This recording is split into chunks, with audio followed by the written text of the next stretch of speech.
All right, good evening, everybody. Welcome back. It is Tuesday, September 5th, calling to order our regular meeting after, 6 weeks or so. I will have our city clerk start with our roll call. Mayor Kaylee Clark. Here. Deputy Mayor Amy Lamb. Here. Councilmember Karen Howe. Here. Councilmember Kent Treen. Present. Councilmember Pamela Stewart. Here. Councilmember Atuja Indapure. Here. Councilmember Roisin O'Farrell. Here. Thank you very much. Great, thank you. Councilmember Treen, will you lead us in the Pledge of Allegiance?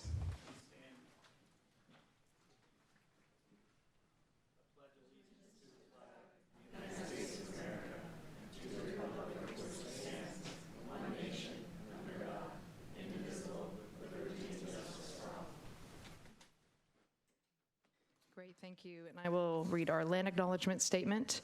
We acknowledge that we are on the indigenous land of Coast Salish peoples who have reserved treaty rights to this land, specifically the Snoqualmie Indian tribe. We thank these caretakers of this land who have lived and continue to live here since time immemorial. First up, I will entertain a motion to approve the agenda. So moved. Second. All right, moved and seconded. Any questions? All those in favor say aye. Aye. Aye. Opposed? All right. So now we have our public comment. I'll start with the list, and I'm going to go ahead and take this moment to pass it to our city manager for an update on the mansion before we start public comment. Thank you, Mayor. Appreciate it. So we know there's been a lot of comment about the so-called Golden Mansion that is listed for rent. There have been some activities there. The city is well aware, and we have a current code compliance case on the property. The city team, legal, police, and code compliance have a sit-down meeting with the property owner tomorrow to try to resolve the issue. And so hopefully that can change things tomorrow after they meet. And if not, then staff will potentially come back to council with some options on changes council could make to our codes about how to address some of these issues moving forward. So, Mayor, that's where we are at the moment. Great, thank you. All right, first up, Andrew. Yes, and you will have 3 minutes. You should see a light, and the microphone, I believe, will be on. Hello, my name's Andrew Olson, and I live at 21624 Northeast 14th Place. We're just west of the property, the Millionaire Mansion, and we've experienced all the issues and episodes and party-type rental atmosphere for the last 2 years. It's progressing, it's getting worse. Things are getting to the point where even the surrounding neighborhoods are getting involved and getting impacted by it. I have a quick introduction here. Again, I said my name. We're talking about the Millionaire Mansion. Address is 21638 Northeast 14th Place. This business, and I think that's the most important. This is a business, and I think if you do a little bit of research and really get into it, you'll realize this is a bigger problem than we all realize. This isn't kids just having fun. This isn't a family get-together. This is a much, much bigger problem. If we don't stop this, there's going to be more. There's going to be 5. There's going to be 10, right? So we have to curb this in the butt, figure out what to do, make these people responsible and held accountable for what they are doing to our neighborhoods, because it is going to get somebody killed. I've seen 2 shootings, one in a driveway, Skyline kids running for the hills, saying he's shooting at me in their driveway. I've seen or heard shots on 216th. I've witnessed a girl being hauled off in an ambulance for being overdosed. So our kids in our community are being exploited by this Millionaire Mansion. And you can hear it in my voice. I'm concerned, I'm worried. I can't sleep at night because I'm terrified. One of our kids is gonna die. I want you all to know that, because if somebody dies, each and every one of us are gonna be held accountable for that. And this is serious stuff. That's all I got to say. Thank you. Patty? I'm Andy's wife, and we live right next to the mansion. So we've seen multiple things that have been happening at that party. And Aaron Tran, who I think you think is the owner, is not the owner. He told us he was the first the owner's son, but then now I'm hearing different stories about who he actually is, who you guys are meeting with. So it doesn't sound like it's the right person that you're talking to, the owner. The owner lives in China. So to go back with that, you know, they've been having multiple parties with over 100 people at a time, and that the house is 7,000 square feet, but it's only half used for the party house. So they go in and they park everywhere illegal. We put up signs ourselves saying fire lanes. They park there. They do all that. They're parking everywhere. So Aaron Tran, one of the nights, he texted me and said there was going to be an event and he has security to make sure that he keeps peace there. Well, guess what happened? There was 2 shootings that same night that happened, and there's a guy that's yelling, somebody just tried to effing shoot me, right? And we call 911, do all that. The police come, but they don't come for like 20 minutes because they have to be safe as well, so they come in full force, right? So they're waiting. They come in as a cop, 3 cops, a cop car, things like that. So we're running into this, and then, you know, they have bouncers. I've heard bouncers. I've heard that they charge cover charges. I've heard it all. So these people are getting in line to get into the house and paying to get into the party house. So this is not a VRBO. This is a illegal party house that has fallen into Sammamish, which is so unsafe. I don't feel safe in my house. The police tell me to stay inside and don't go outside because it's not safe. So I want you to please help us get rid of this problem. It does not belong in Sammamish. We're supposed to be the safest city in America.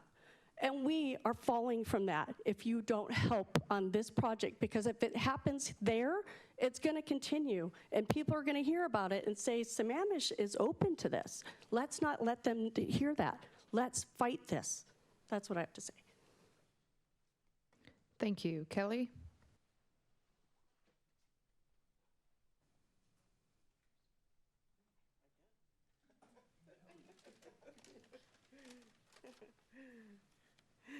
Hi, my name is Kelly Lamb, and I'm actually a local native of Issaquah, Sammamish, and I love this community and neighborhood. My kids were raised here, and I am not one of the neighbors to this party mansion house, but you know, I was shocked, as were many other Sammamish residents and my neighbors and other people have heard on Facebook, and then from other you know, things that have been shared about this, that this exists in Sammamish, and it's scary. It's, you know, we have a right to our homes being, you know, our own homes being able to live in them and feel safe, and to have this, basically what it sounds like is an illegal nightclub that's being run in our neighborhood is just shocking. And there's a lot of other people who wanted to be here tonight, you know, to take a stand against this. And I'm certainly here, you know, representing the community as well, that we need to step in, or the police need to step in, or both, or the community as well, to find a way to put an end to, you know, if something illegal is going on here, or just disturbing the peace and the property values of these neighbors that are living next to the mansion. Thank you. Thank you. Kale?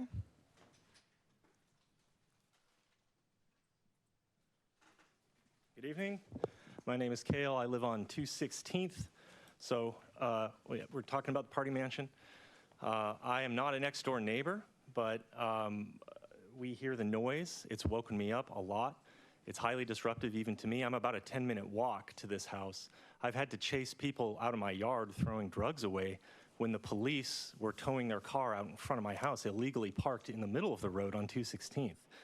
Like, it's hard to say this without being emotional. I also have kids. And we can't see this anymore in our neighborhood.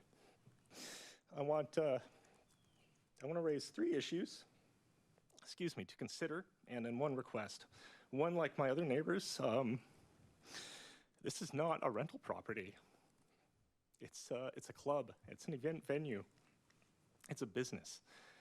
Their website makes it very clear that this is a business. They talk about a bar staff on their website. There are many layers to violation of this property.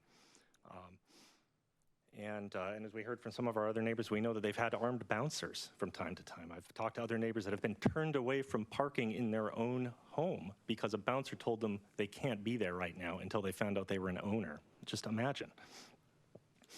In that particular instance, they were rerouting traffic down to the LDS church around the corner, so I have to wonder if they were aware of that.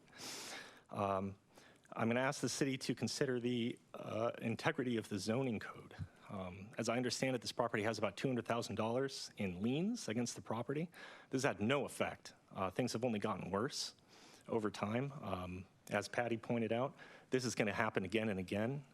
More of these, if it's that easy to rent out a property and collect these kind of fees from cover charges, et cetera, other properties are going to do this in Sammamish, and this code needs to have real teeth to it to prevent this. I also like the council and staff to consider the foreseeability of tragedy here and the many layers of liability that are likely at stake here. There are going to be a lot of zeros attached to the liability if a neighbor gets hurt or killed. The city needs to be aware of that and should stop this immediately. Finally, I would like to, I imagine that it is not out of line to seek an injunction here. There's been irreparable harm to all of our neighbors, to ourselves. These are things that can't be fixed with money. The anxiety and the fear that we feel just in our own neighborhood from time to time is way out of line. There's an incredible public interest here. The safety and property values are at stake, and there's been intentional disregard by the owners here. They're flaunting the laws, they're not stopping, they're investing more in the house, and will not stop unless a judge tells them that if they don't stop, they're going to go to jail. Thank you. Thank you. Shailesh? I probably pronounced that wrong. I'm so sorry. You're pretty close. Okay. Hi, my name is Shailesh Ambekar. I live at 21635 Northeast 14th Place, which is I have the wall which I share with this property.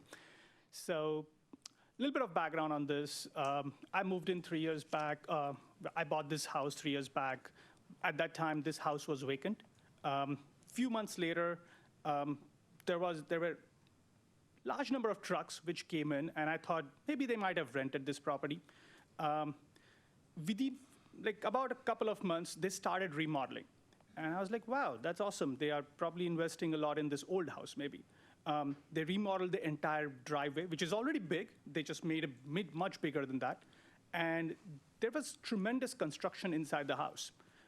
Fast forward, say 4 months down the line, we started seeing parties. And we were like, oh, but maybe they might be having their own parties.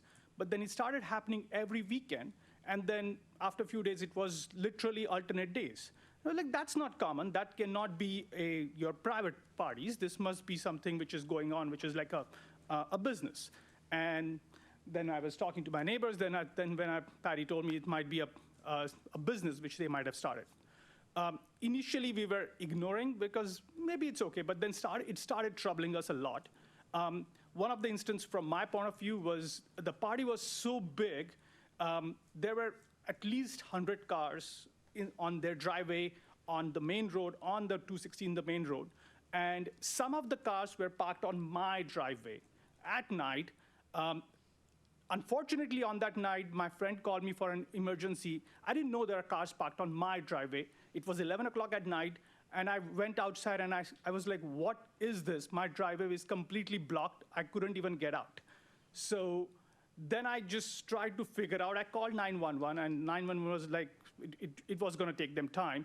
And I started figuring out. So finally, I talked to a few people in the party, and they said, oh, what a big deal about it? And the way the people came out, they were drunk, and they came out just to take their car out from my driveway, which made me feel so uncomfortable.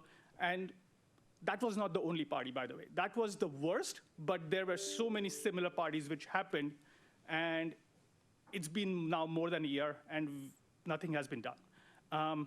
You heard a lot from everybody so far, and I just feel like if it's not stopped, they are just going to ruin our neighborhood big time.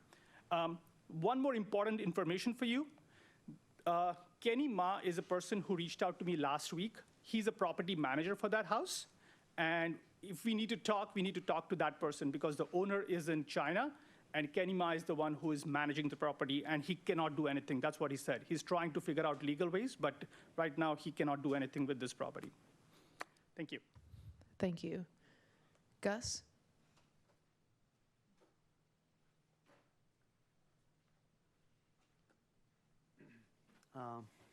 My name is Gus Forutan. I live at 21614 Northeast 14th. I'm in the first house in the alley, so I'm kind of up border 216 and Northeast 14th, so I'm neighbor to Andy and Patty. I don't have anything prepped, but I think you heard from the neighbors. I'm surprised it took us this long to get here, to be honest with you. It's been going on for 2.5 years. We've raised it up multiple times. I've had videos of all sort of things, pictures and whatnot, which I've shared with the city, with the police, and all that. So as Andy and the team and everybody else talked about, it's getting worse. So either we do something about it or we don't, right? What are we as a city? I've lived in that location, at the address to Sammamish for over 20 years, raised my kids, always felt safe, except for last 2 years. Now, last 2 years, I have a gate up. People ran into my gate. I have to put cameras up. These are the things I never thought I'd do in Sammamish, right? Always, to be honest with you, left the doors open because it felt safe. Now, I travel for business, I travel to meet family, friends, and my wife does not feel safe at home, so she has to leave home when I'm not home. She has to leave home and go live with somebody else while I'm away. This is not the city we want, right? I don't think we do. So either we do something about it, we do something about it. So just, again, this is the final ask, right?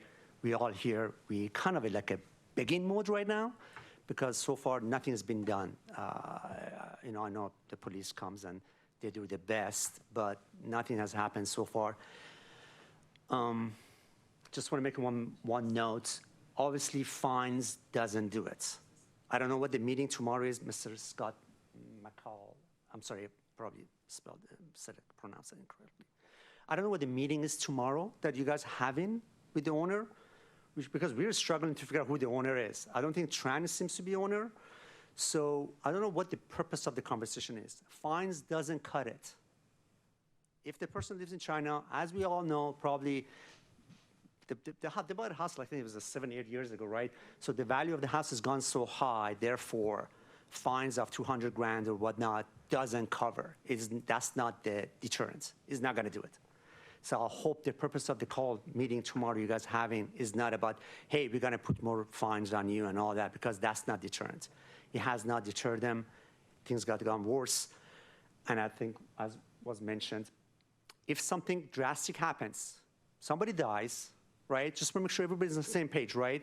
This is on the books now. So just make sure as a resident, we have shared it with you. You're aware of it, because this is progressively is getting worse. It's been getting worse. So therefore, I hope we do something about it, and it's just not talk tomorrow. I hope that's not the case tomorrow, trying to solve something, because Thank obviously you. they have no interest. Thank you. Thanks. Chris? Okay. Is there anyone, oh, wait. Librarians.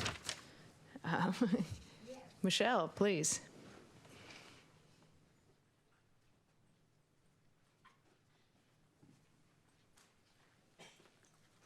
Brought my peeps with me.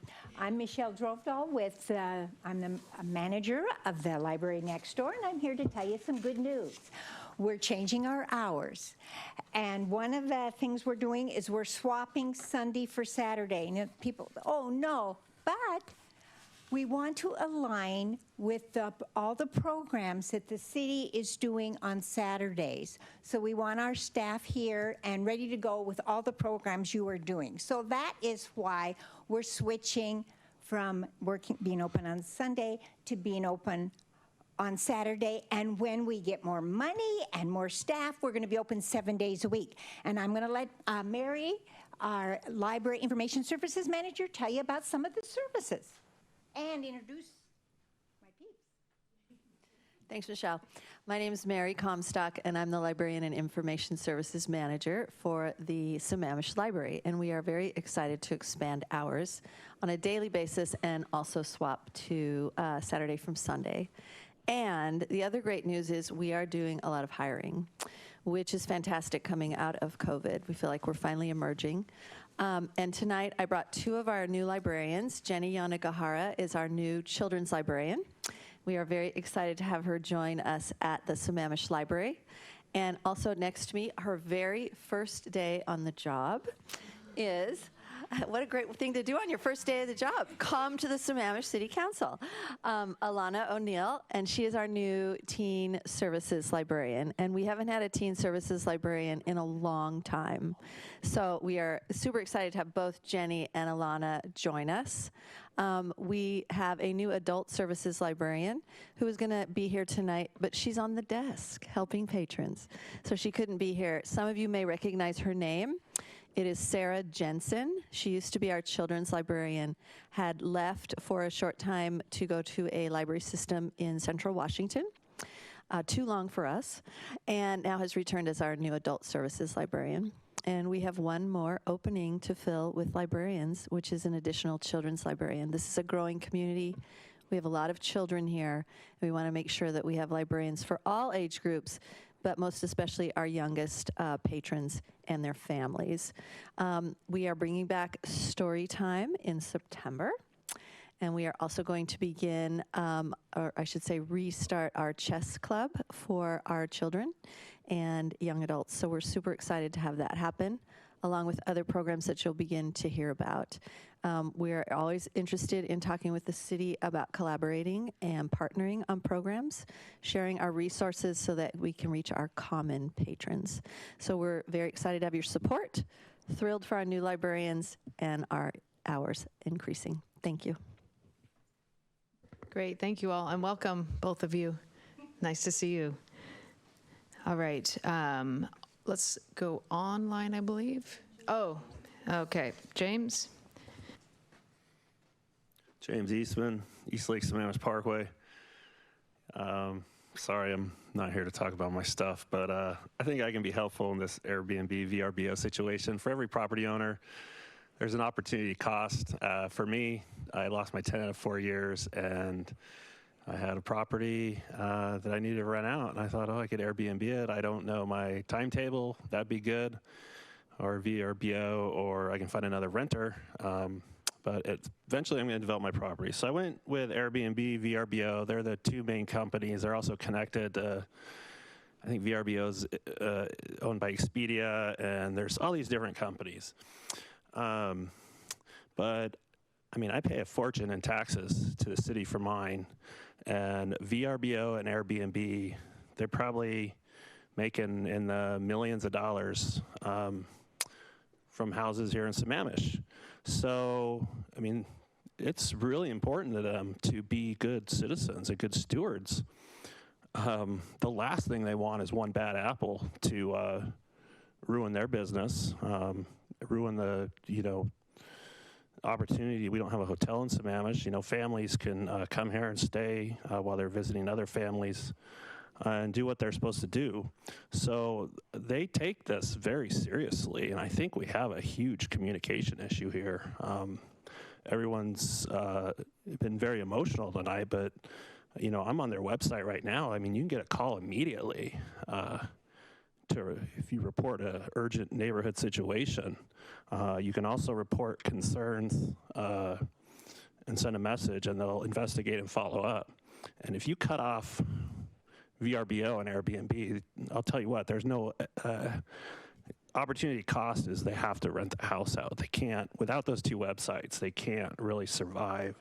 So I think we have a recorded document outlining the fines for these houses. Like, why hasn't that been sent to Airbnb and VRBO? I mean, they receive that, I mean, really, they're going to jeopardize hundreds of millions of dollars of income in Sammamish over one stupid party house? Like, no way. They'll act immediately and pull it off the website. So I'd admonish everyone here to use that link. I'd admonish the city attorney. Send them that recorded document. I mean, they're not going to continue to list that house on those two websites. There's no flipping way. They don't want to be kicked out of the city. I mean, no way. So I just think there's a lot we can do proactively, just as part of everyone's best interest, especially these two big companies. Thank you. Thank you. Anyone else before we move online? All right. If you wish to provide online public comment, please raise your hand. If calling by phone, press *9. You will have 3 minutes, and please state your name for the record and your address or your city of residence. Okay, I'm going to promote the first commenter.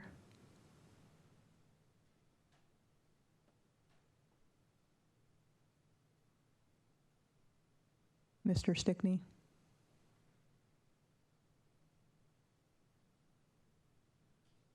Hello, City Council. Paul Stickney, Sammamish. Hope you all had a great August.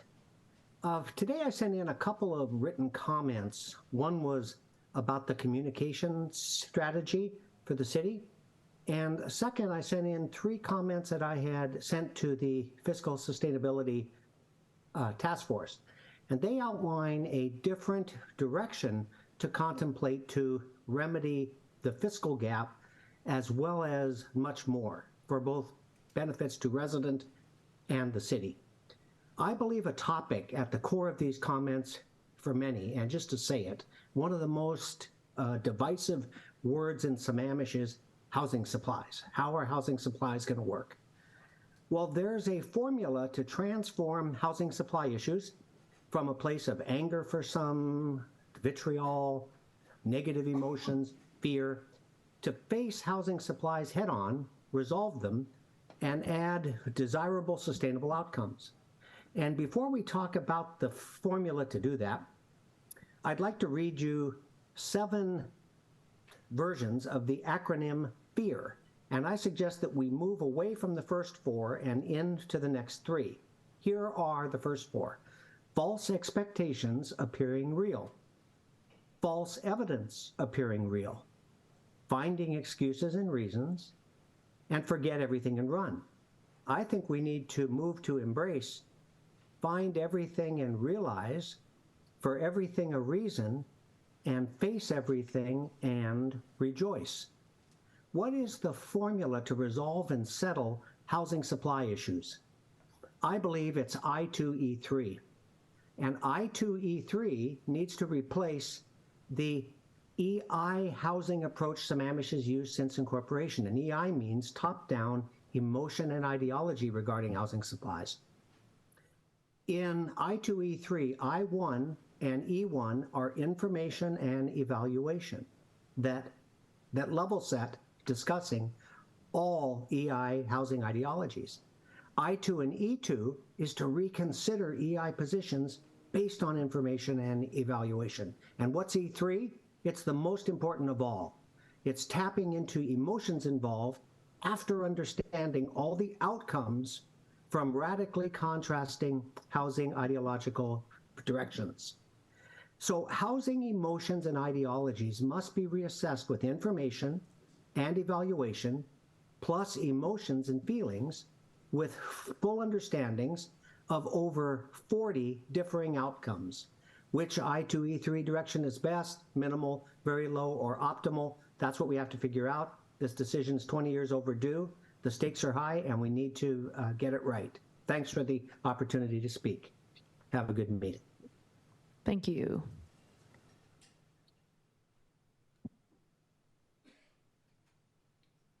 If there are any other public commenters, please raise your hand. I see no other, oh, here's one more.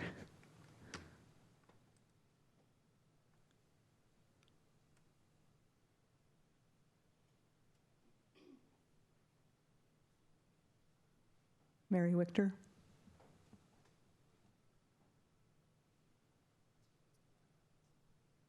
Hi, good evening. This is Mary Wichter. I just had a brief message on some of the topics that you're going to be working on in 2023 and 2024 will include critical areas and septic to sewer conversions. And I wanted to let you know that in order to deal with having good water quality, having streams where fish can live and play and survive, and people living in houses and being able to afford what they live in, we do have some issues that there are areas in the city where septics are old, the water flushes through the soils, and you end up with high fecal coliform or E. coli actually in the streams, which is a adverse impact to the native fish that we're trying to protect, and also the kokanee, which are locally important, and we want to keep them going well with all the money that we're spending from stormwater money. I did want to say that the King County is a large part of the septics because they're in charge of septics, and they really don't prefer septics in an urban area, but it's also hard to get septics into places because sewer is so expensive. So there's really a three-pronged approach that King County needs to be involved. The Environmental Health Services is down on I-90 in the area of Eastgate, and then the city needs to be involved, and the Water and Sewer District, primarily Sammamish Plateau Water, which they serve a large portion of the city. There is a second water and sewer district known as Northeast Sammamish Sewer and Water District, but because they started off as Sahali as a sewer system, they really don't have any septics in their area. So the important thing is there is a new website that King County has put out for their OSS, which are on-site sewage systems, which are wastewater systems people have in their own yards. They do need to be maintained, and those records have not really been readily available. But with this new system that was just launched about 2-3 weeks ago, they've taken down the old system, and you can actually see the records of septic, and not everything's been recorded there, but we really need the triumvirate of the Sammamish Plateau Water and Sewer, East Lake Environmental Health Services from King County, and the city to work together. And these will be topics coming toward you in the next 2 years, but with these tools, we need to look at the processes we use to make sure that people on septics know how to keep them safe, know how they can be and should be maintained, and help them learn about it, because I even grew up on septic and I've been learning things recently. And then that either getting people to sewer in a way that people can afford, and or having it extended into their area, and then having people take better care of septics will take better care of the environment, including the soils, the health of the people, and the surface waters, including the salmon streams, which are so important to kokanee and other fish. So thank you for your meeting this evening and opportunity to talk. Thank you.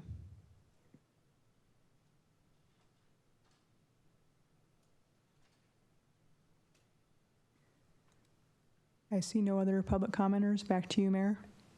Great, thank you so much. All right, thank you, everybody. That concludes our public comment. Next up is executive session. So pending litigation pursuant to RCW 42.30.110(1I) and potential litigation pursuant to RCW 42.30.110(1I). Council may take action. This is 20 minutes. Do you think it's more like 30, Carrie, to start? We're going to say 20 and extend if needed. Thank you, Mayor. What time is it? So we'll be back at 7:25. Thank you. Where is the unmute? I was waiting until you tell me. Oh, okay, go ahead. Council will be extending executive session until 7:45.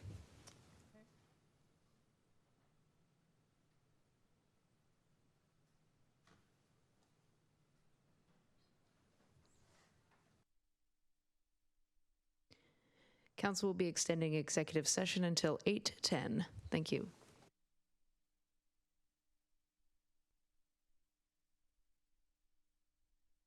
Council is extending executive session to 8:25. Thank you.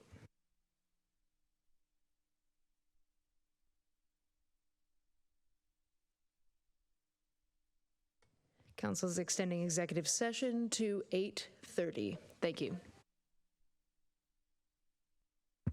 All right, welcome back. Next up, we have consent calendar. I will entertain a motion to approve. Motion to approve the consent calendar. Second. All right, moved and seconded. Any questions or comments? All those in favor say aye. Aye. Aye. Opposed? All right. Now we have our presentations and proclamations. So first we have National Suicide Prevention Awareness Month. Councilmember O'Farrell. Proclamation Suicide Prevention Awareness September 2023. Whereas September is recognized around the United States as National Suicide Prevention Month and is intended to help promote awareness of the prevalence of suicide and prevent suicides. And whereas suicide is among the leading cause of death in the United States, and suicidal thoughts can affect anyone regardless of age, gender, race, orientation, income level, religion, or background. And whereas 1 in 5 people have suicidal thoughts and 1 out of 15 will attempt suicide, and whereas over 700,000 people worldwide take their own life every year, there's 1 person every 40 seconds. And whereas in 2011 to 2022, over 500,000 lives were lost in the United States to suicide, with 2022 showing the highest number of deaths on record. And whereas data show that the number of suicide deaths in 2022 exceeded previous years by over 1,000 deaths, and whereas firearm-related suicides are now the most common method of suicide, accounting for 55% of all suicide fatalities in the year 2022, and whereas the number of deaths due to firearm-related suicides have been increasing in recent years, and whereas suicide rate increased by 16%, highlighting the mounting mental health crisis and demand for accessible crisis care, and whereas increases in the number of suicide deaths follow high levels of mental health symptoms post-COVID, rising financial stressors, and difficulty assessing needed mental health care, and whereas suicide deaths are growing fast among young people, people of color, and those who live in rural areas, with many groups seeing increases of 30% or more, and whereas every member of our community should understand that throughout life's struggles, we all need the occasional reminder that we were all silently fighting our own battles. And whereas we encourage all residents to take the time to inquire as to the well-being of their family, friends, and neighbours, and to genuinely convey their appreciation for their existence by any gesture they deem appropriate. And whereas there are ways we can all step up to prevent suicide. Now, therefore, Kaylee Clark, Mayor of Sammamish, on behalf of City Council, do hereby proclaim September 2023 as Suicide Prevention Awareness Month. Great, thank you. Councilmember Stewart, I believe you're welcoming week. Excellent. Welcoming Week, September 8th through 17, 2023. Whereas Welcoming Week allows organizations and communities to bring together neighbors of all backgrounds in an effort to build strong connections and affirm the importance of welcoming, inclusive places in achieving collective prosperity. And whereas Sammamish is home to people of all backgrounds, including those who were not born here, but now call it home. Sammamish's success depends on making sure all residents feel welcome. New residents are a vital part of our community, along with our longtime residents, bringing ideas, starting businesses, serving in civic roles, working in critical industries, and contributing to the vibrant diversity we value. And whereas to capitalize on diversity as an asset, our community must strive to create a culture and policies that ensure everyone can belong and thrive.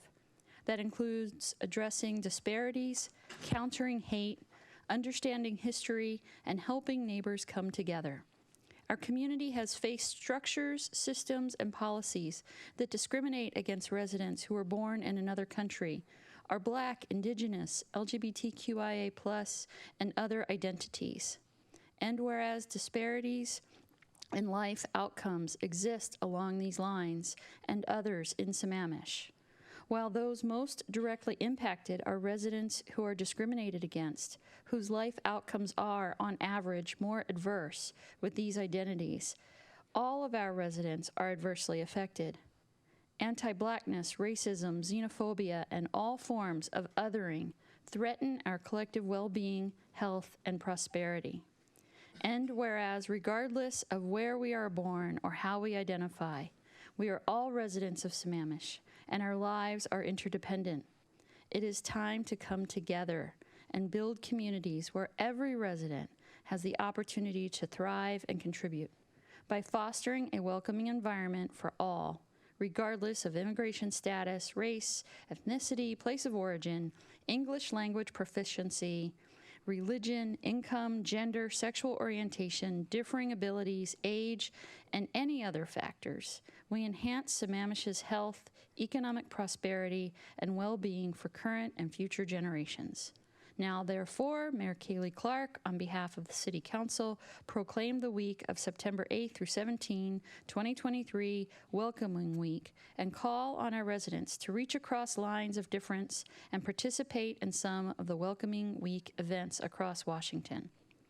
We also call on business leaders, civic groups, government agencies, and community institutions to undertake their own initiatives alongside Sammamish's, beyond Welcoming Week, to make the region a more welcoming place for new and longtime residents alike. Great, thank you. A long one. Deputy Mayor Lamb, Emergency Preparedness Month. Emergency Preparedness Month. Whereas September is Emergency Preparedness Month, an observance to raise awareness about the importance of preparing for disasters and emergencies that could take place at any time. And whereas Emergency Preparedness Month creates an important opportunity for every resident of Sammamish to prepare their homes, businesses, and communities for any type of emergency, including natural and human-caused disasters. And whereas investing in the preparedness of ourselves, our families, businesses, and communities can reduce fatalities and economic devastation in our community. And whereas the City of Sammamish, private businesses, and volunteer agencies are working to increase public activities in preparing for emergencies and to educate individuals on how to take action. And whereas emergency preparedness is the responsibility of every citizen of Sammamish, and all citizens are urged to make preparedness a priority and work together as a team to ensure that individuals, families, and communities are prepared for disasters and emergencies of any type. And whereas all citizens of Sammamish are encouraged to participate in citizen preparedness activities, such as making and practicing emergency plans, having 2 weeks of emergency supplies, and participating in community emergency response team, also known as CERT training, offered by the City of Sammamish. Now, therefore, be it resolved that Mayor Kaylee Clark, on behalf of the City Council, do hereby proclaim and announce September 2023 as Emergency Preparedness Month. And we encourage all citizens and businesses to develop their own emergency preparedness plans and work together towards creating a more disaster-resilient society. Great, thank you. Thank you for the great segue to our next presentation. Thank you, which is Eastside Fire and Rescue Wildfire Program. We have Chief Ben Lane, Deputy Director Jamie Formasano, and it looks like Kat Robinson as well. Welcome. Good evening, Madam Mayor, members of the council. Ben Lane, Fire Chief, Eastside Fire and Rescue. And I also believe we do have our emergency manager, Andrew Stevens, is online. So if possible, we could promote him to a promoter position. That would be great. I just want to start by saying thank you to the council for the ongoing support that you've demonstrated over the years to Eastside Fire and Rescue. I'm very confident in saying that we are the region's leader in our ability to respond to wildfires. But I'm even more proud of the work that our emergency management division is doing around preparedness. We're also blazing the trail in that arena. And with that, I just want to highlight, we do have Deputy Director Jamie Formasano on board here, and Wildfire Mitigation Specialist Kat Robinson, and our Emergency Manager Andrew Stevens. And I think the Mayor said it well, that he set the stage with that proclamation prior to this. It's almost like we planned it. And so with that, I'm going to kick it over to Kat Robinson, our Wildfire Mitigation Specialist. Kat, take it away. Thanks very much, Chief. Okay, let me share my screen here. Just make sure I think I've got it.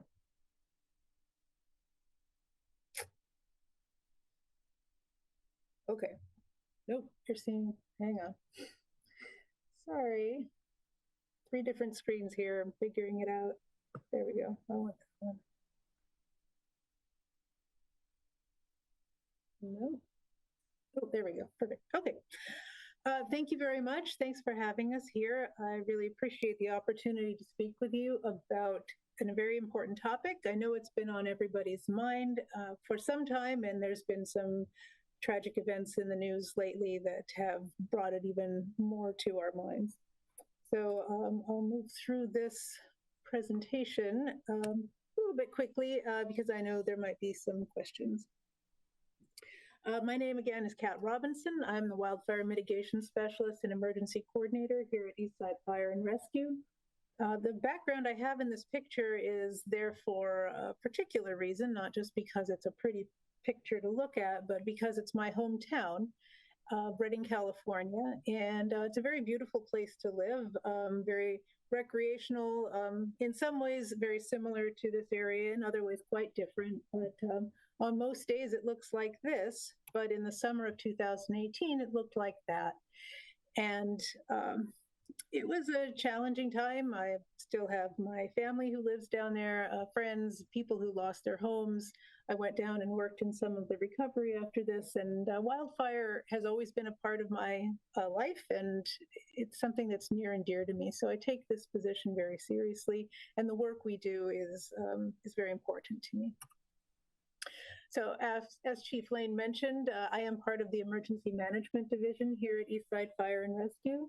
Our job is pretty a vital role in building the capacity of our organization and our partners across all phases of disaster management. And that includes before the disaster and after the disaster. If you're wondering, well, what exactly does an emergency manager do? I like to say, think of us like event planners, only we don't plan for weddings and parties, we plan for bad days. And we're sometimes called the doom and gloom folks because we're always thinking about, well, how could this go wrong? And how can we plan for that eventuality? So our job is to think about those things so that in the event that something does go wrong, there's a plan to address it. And we're there long before the emergency happens and long after it ends, at least the response part of it. So you can see there's a variety of items that we attend to, including wildfire mitigation, emergency planning, community outreach, training and exercise, and so forth. And our goal is to strengthen and enhance regional emergency management throughout our service area. And that's all very interesting, but I know we're here to talk about wildfire, so let's talk about wildfire. So first and foremost, I'd like to introduce you, if you haven't already met, something called the Wildland Urban Interface. And really, in a simple way to put it, the Wildland Urban Interface, which is also affectionately called the WUI, is just simply areas where wildland, which in this case refers to natural, undeveloped areas, vegetated areas, essentially, where that wildland meet or intermingles with human development, so populated areas. And that can be a lot of population or little. Something really important to note, though, because when people look at this map, they think, ooh, I live in the red. Red is bad, right? It's as bad as WUI bad. It is not a measure necessarily of risk. Wildfire risk involves many factors. WUI is just one of them. So I'll briefly cover some of those here. Factors that are involved in wildfire risk can be broken down into three major categories. The first being the natural environment, and that's things like weather, temperature, humidity, topography, the type of vegetation and how flammable it is, and the kind of fire history of your area. Western Washington doesn't have the same kind of fire regime that, say, Eastern Washington does, but it does have natural wildfires. It does have a history of that. And we should expect that to continue. That's not something that we can really change. However, we can do things to improve our safety when those wildfires occur.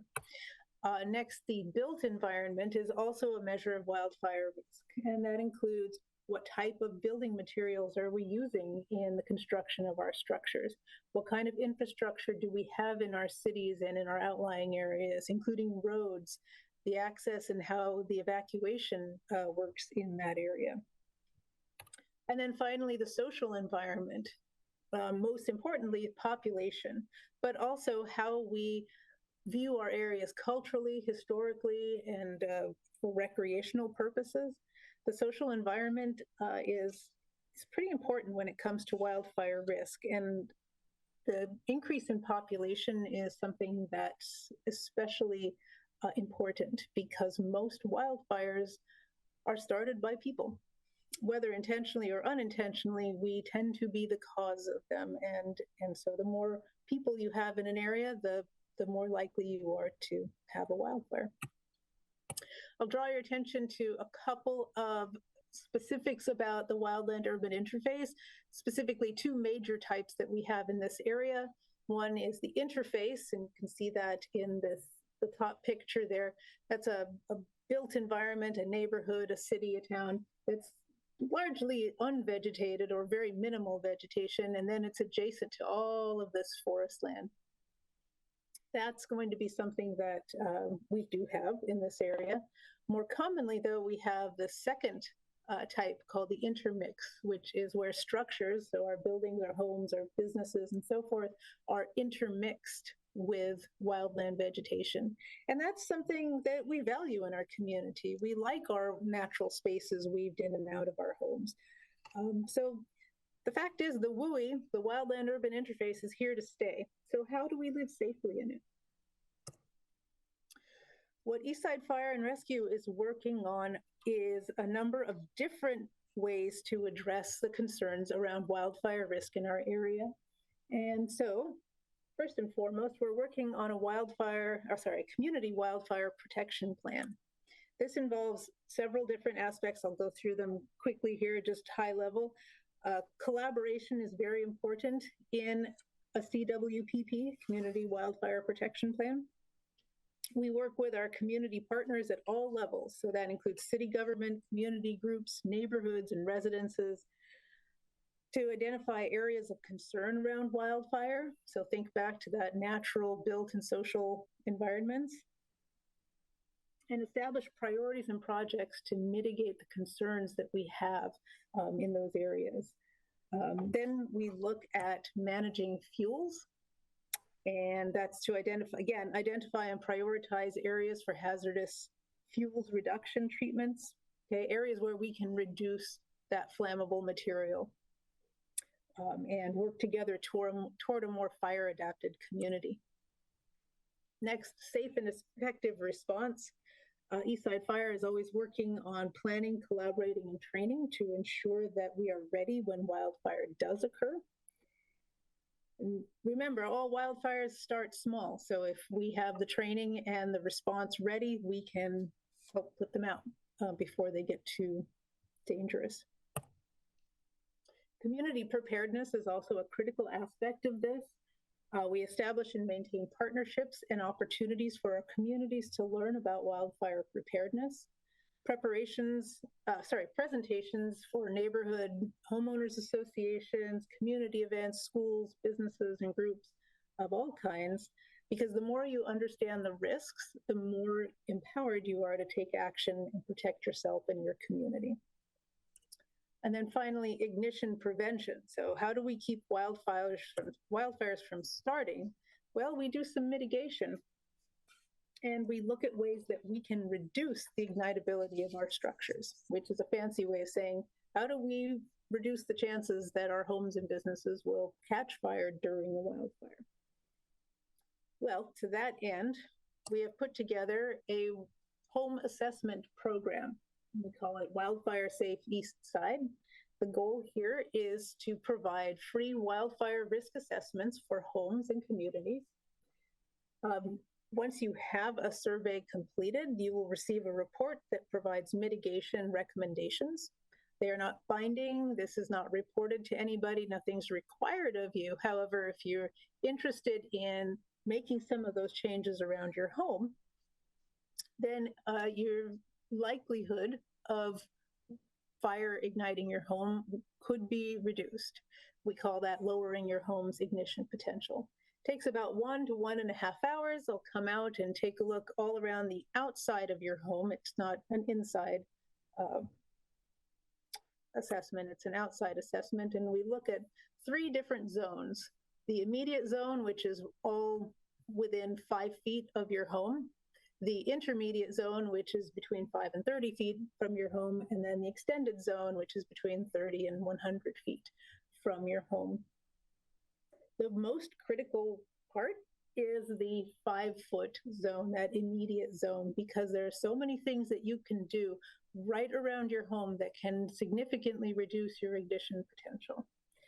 I think I have a moment for a video, so I'm going to just show you a brief bit of it. The reason why is because this is a great bit of research done by the Insurance Institute for Business and Home Safety. It's called an Ember Storm demo. And here's a fun fact. Most homes that burn down in a wildfire don't burn down because of a raging inferno that sweeps through. They burn down because of embers landing on the home and igniting the home because of various flammable structures or flammable items around the home. This might be in the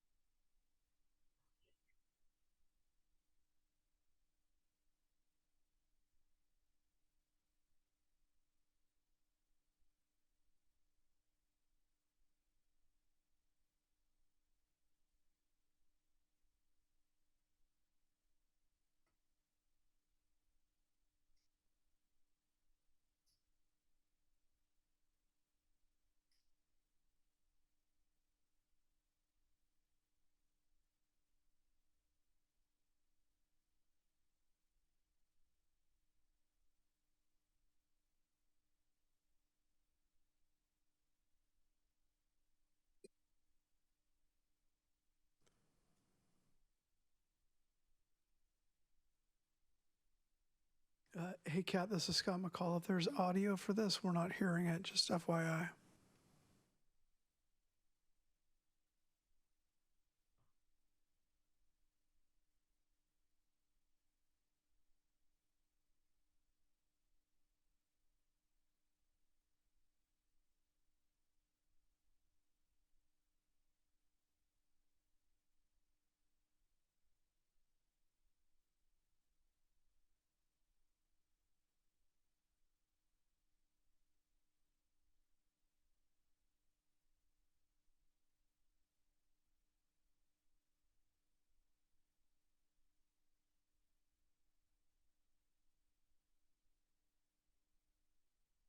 I'll go ahead and pause it there because I know we're running short on time.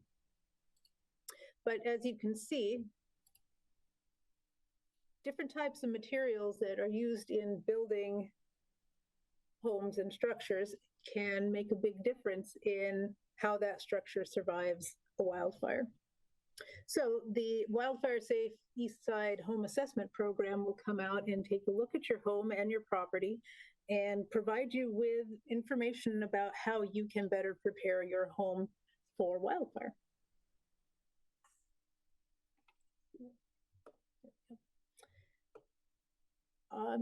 I like to show this picture because I think it makes a pretty good point.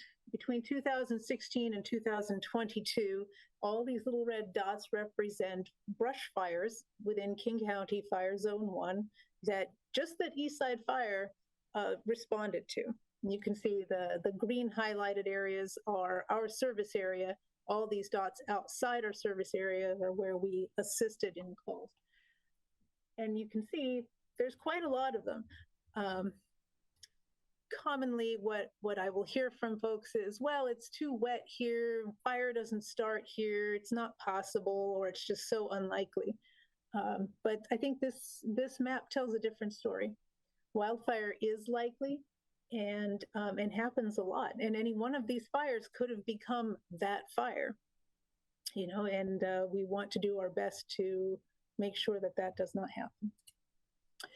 Toward that end, we are working with King County on a number of strategies. King County's wildfire risk reduction strategy, which was published roughly a year ago.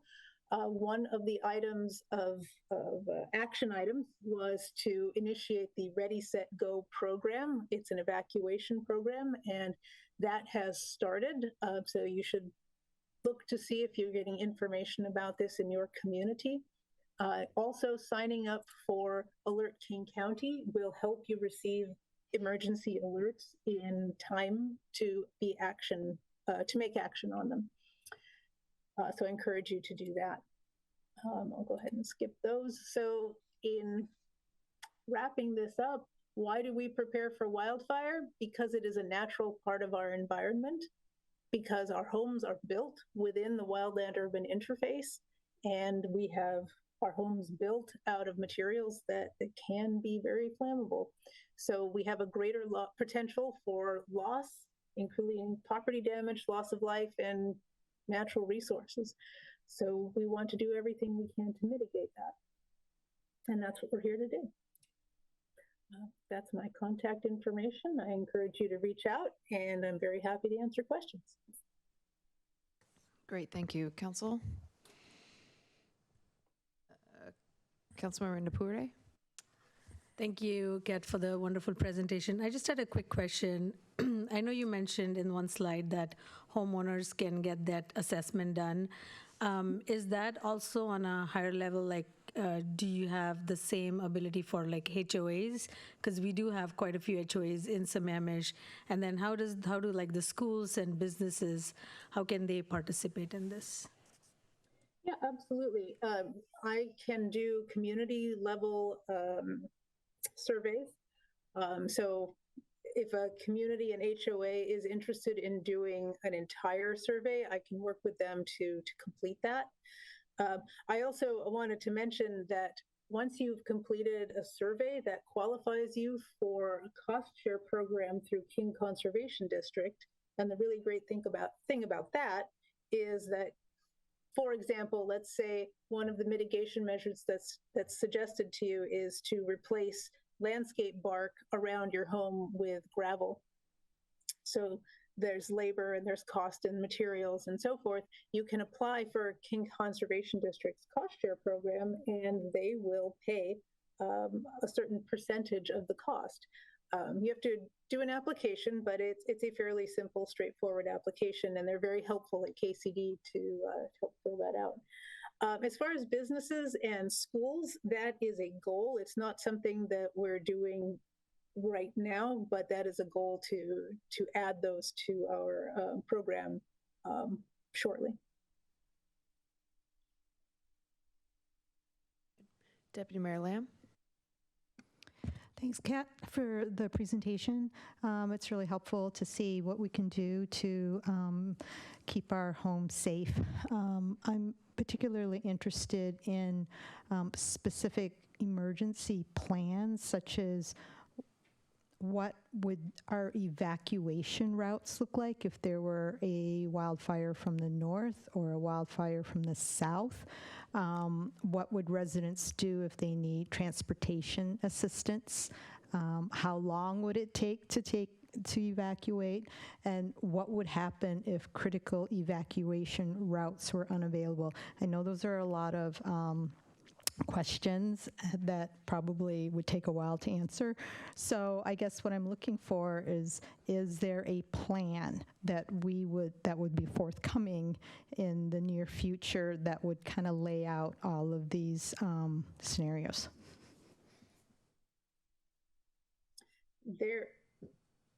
Sorry, Chief. Yeah. Well, I can hop in here just and provide a little bit of information, then I'll turn it over to EM Andrew Stevens.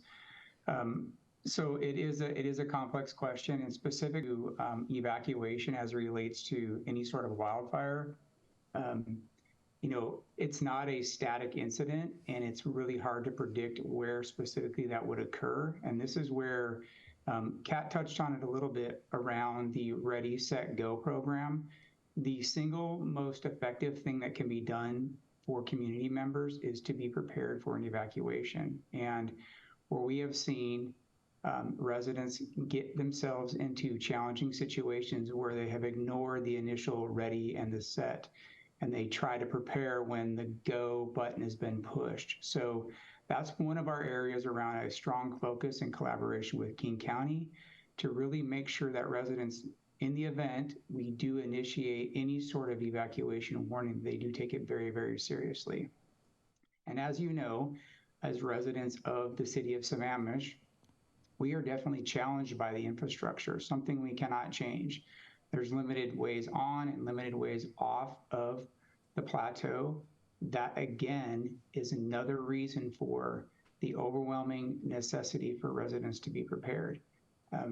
I know that it doesn't give you the exact answer of a plan and a route, but the best that I can say to you is that, you know, this organization, as you've seen, I'm proud of the work that was presented here tonight, and it doesn't stop here, it continues on, and we are definitely committed to being a voice in the community around preparedness. But with that, I'll turn it over to EM Stevens to maybe speak a little bit more on the evacuation study and the planning associated with that. Andrew?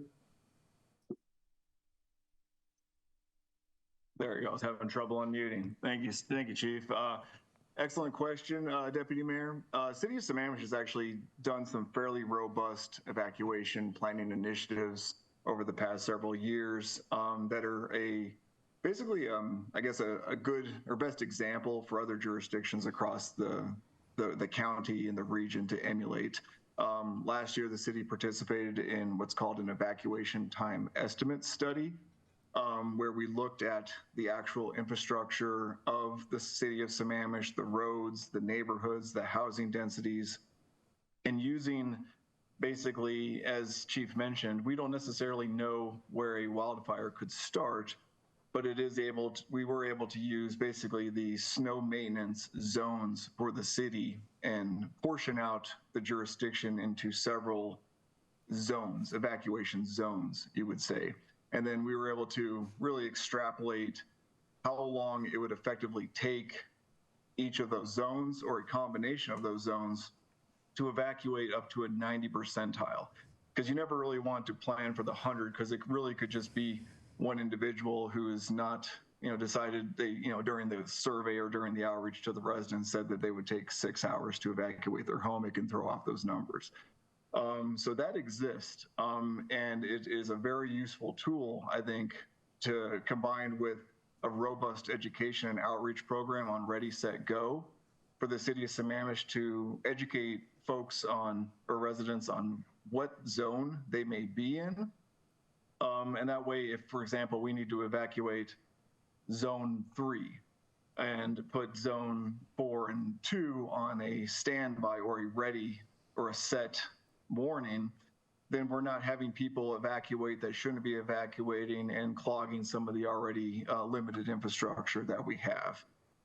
As well as that, in the years prior, the city also conducted a evacuation annex to their comprehensive emergency management plan, which outlines those coordinating elements and bodies on who would be assisting in not only supporting the evacuation, but who is tasked in the alert notification and more of the coordination elements around these types of disaster responses.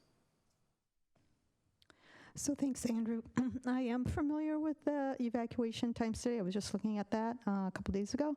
And there were specific recommendations, and I did see that there were like 6 zones. I guess what I don't see is that, that's a study, and so it is EFER's responsibility to come up with a plan based on, the study. And so what I would appreciate seeing is what are the evacuation routes, like what are those plans?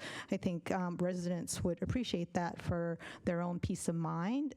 It's like, I can be prepared, but if I'm all prepared, but I don't know what's coming, that doesn't give me peace of mind. So I do think that the residents here do need to know what routes to be taken, what happens if they don't have a car, and just so that they know how long it would take to potentially get out of the city. Like if I knew it was going to take 4 hours to get out, then that at least would ease a little bit of my stress, knowing that okay, it will take 4 hours. But what happens if there is a wildfire and like you can't get through the roads? You know, people are ditching their cars. What other routes do I have?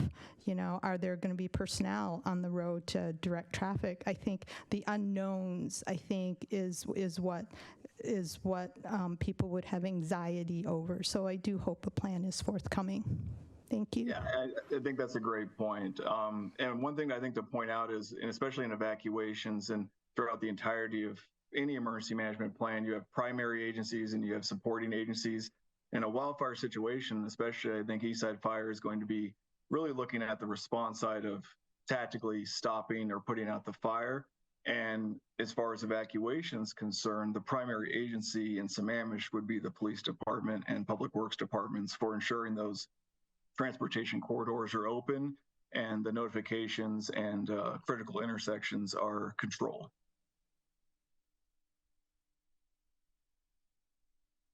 Thank you. Councilmember Howe? Thanks for the presentation. I have a couple of quick questions. I assume that the wildfire plan is going to be part of the comprehensive emergency plan update. Is that right? Do you want me to take this, Chief? Can I clarify? Are you referring to the Community Wildfire Protection Plan? Yeah. And any attributes with that? Kat, I'll let you answer. This is yours then. Yeah. Okay, yeah. The Community Wildfire Protection Plan is a standalone plan. Oh, okay. It's a very actionable plan. It's not intended to be a plan that's written and then put on the shelf. It's a plan that's comprised of the projects and priorities of our communities, and then keeps a track record of how those projects are being completed, and then goes on to the next priorities. Okay. So it's a very actionable plan. Right, and to that point, a lot of the burden goes back onto the homeowner to some extent, it sounds like, unless I'm misunderstanding, for them to get in touch and to request. What I could envision, of course, is summertime when things are hot and things are dry, you'll get swamped with calls and you'll get nothing in November. So what are you doing proactively? What exactly is your plan for outreach and communication to all of the individual community groups, like HOAs, for example? And have you prioritized them, and when are you rolling it out? For the Community Wildfire Protection Plan, I've got a plan to work with each community at multiple levels. Which community? I'm sorry, which community? With the community of Sammamish, as well as our other partners in our service area, because the CWPP is for our entire service area. Right. So you are one person. I'm trying to understand how you're managing your resources. Right, and it is a big task. So meeting with community groups, meeting with city leadership, and getting those priorities. And you're right, I am one person, and that's why the first item on that list under CWPP is collaboration. It is not intended to be written in a vacuum by one person. It's intended to be written in collaboration with the partners. And so to do that, there needs to be a lot of outreach to all of those communities. Right now, I have had a kickoff meeting. I started here in February, so I've been working on putting this program together. And so that's a goal throughout this winter. Like you say, if it gets quiet in November, I'll need to use that time, very importantly, to be speaking with our communities about their priorities and goals for this plan. Okay, so now I'll go to metrics. So how can you evaluate if this plan is successful, and by when will you know that? Right. So when we have the communities identify their priorities, let's just say they'd come up with, well, let's just pick a number, but they've come up with 30 priorities, okay? And then we look at the resources that are necessary to complete the projects associated with those priorities. There's going to be a lot of time, money, people, resources, and other such that will be required for those. So then we have to prioritize that list of projects. what's the most important to get done first. And that's, again, where collaboration is critical. That's not a decision that I need to make. It's a decision, that I need to make in a vacuum. It's a decision we make together with the community. That community collaboration is key to this project and this plan. So I'm sorry, would a path forward then, like for example, for Sammamish, suppose we were to partner with you on this, would it be where you're sitting down with us and saying, these are the resources we have and our constraints, but then you'd be trying to work with city staff for implementation? Because again, it's, great idea, love the concept, great presentation, and I do not understand the real world implementation in a way before the end of this year where it would actually have an impact or even a path forward. Because it's a really big task. And I know I have an edge in my voice about it, and I apologize for that, but it is a deep concern of mine that just how do you get from where, I don't want to be where the rubber meets the sky. I want to be where the rubber meets the road. What is the rollout? How does this really function? Can it function? And are you going to be looking for more resources in order to even get it off the ground? Right, and I understand the edge in your voice, and you saw the picture of my hometown. That's an edge that I have in my voice as well. It means a lot to me. And to that point, let me give you an example. The city of Issaquah is planning on doing a couple of, or several, I think, Chipper Day events. And just for the benefit of those who may not know what that means, it means that if you collect all of the branches that have fallen down on your property and so forth, just all that down woody debris on your property, it's that material that can be quite flammable and provide what we know as ladder fuels that can cause a fire to build and escalate. So you want to get that material off of your property, but where are you going to take it? How are you going to get rid of it? And so forth. The city of Issaquah is planning these Chipper Day events, so they have large chippers, and people can bring their debris to these chippers, and then the city will chip up the material. That is an example of a project that would be included in the Community Wildfire Protection Plan, because the goals that it meets, okay, are the reducing of ignitability, the reducing of fuels, hazardous fuels in our community.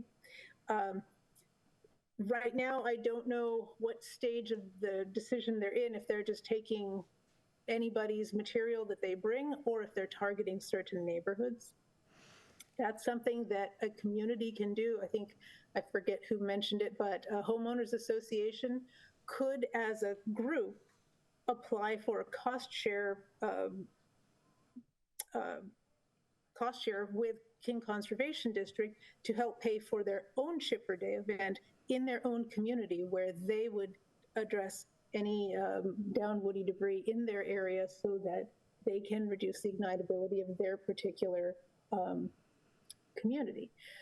Our goal with that is to start mapping all of the areas where these projects are occurring so that we can see in a big picture, where are we getting the work done? So you spoke to metrics. How are we going to know what work has been done and where it's been done, and how does that impact our planning now?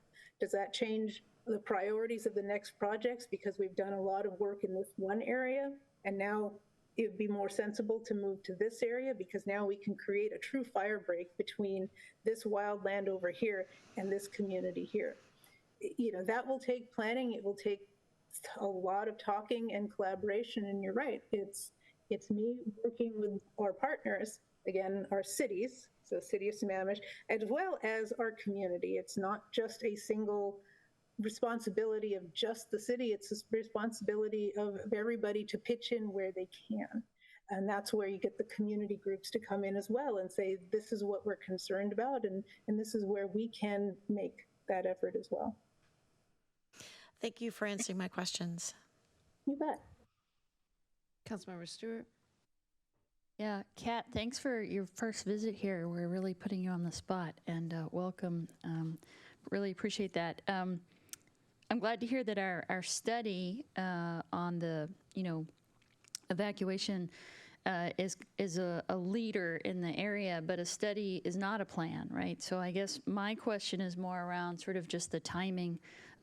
Chief Lane, I think we started this whole thing 2 years ago as of May, right? I think it was sort of May or June of 2021 when this sort of new work that East Side Fire and Rescue took over. So I guess I just want to understand, when will we see a timeline? Obviously, there's a lot of work to do and a lot of collaboration and a lot of people to talk to, and that's totally fair and clear. But I guess what would be helpful is to understand sort of what is that timeline for, I'm assuming you guys are going to be the ones, it makes sense like that the police and public works would be the primary agencies in charge of the evacuation if the cause of the evacuation is a wildfire. But I'm still thinking it's you guys who are going to lead on creating that evacuation plan, making sure that everyone knows what their roles are, communicating to everybody, practicing it, whether it be tabletop exercises or whatnot. I'm assuming that you guys are the lead on that. And if so, like, what's that timeline look like of when we'll see those plans, when we need to be, coordinating or helping you coordinate to get all of the right people in the room to make sure everybody's aware of what those needs are? Because it sounds like there are probably going to be requests from the city and the police and other agencies, and we just need to make sure that's all in place. And I'm sure you have all of that. We just haven't seen that yet in terms of what does that timeline look like. Same with Councilmember Howell's questions about sort of, all of this great work that Kat's working on. What does that look like in terms of, should we be having a chipper day? And how would we know we needed to have a chipper day? Are you going to tell us we need a chipper day? That sounds like fun. I want to run the chipper, but I think that's what we just need to understand, because we just haven't gotten any updates or information on that. And I think that would be super helpful for us, especially as we go into our mid-buy planning, to know what do we need to be planning for next year. Yeah, great question. And I just want to make sure that we're talking about a specific timeline, because I feel like we're blending a couple different conversations. So Eastside Fire and Rescue's efforts around wildfire mitigation, and through the support of members on council through the EFR board, we just embarked on this journey January 1st of this year. So this is a multi-year plan around specifically wildfire mitigation. And yes, Kat is one person, and so it would not be realistic to expect Kat to have that entire plan developed for our entire service area by the end of the year. Okay. So leaning on the proclamation that was made prior to our presentation, our goal is to try to message out as much as possible to the community, because they're the single most effective resource that we need to lean on during this. Right. So there is not a specific date for the completion of this plan. We are early on in the development of that.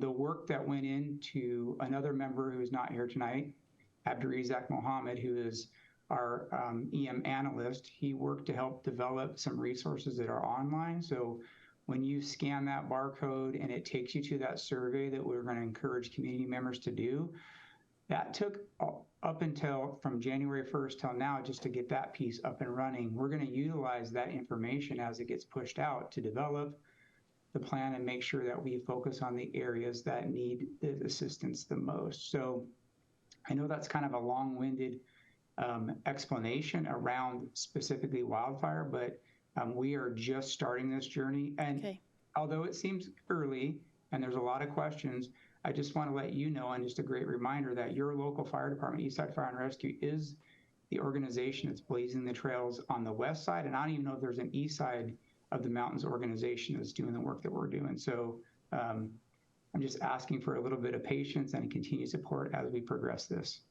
No, I think that's great. And certainly it's not about putting pressure. It's really just about us being up to speed on what that is so we can respond to folks in the community. As you can imagine, after what happened in Maui, we got a lot of questions from the community about, well, what about us? What about here?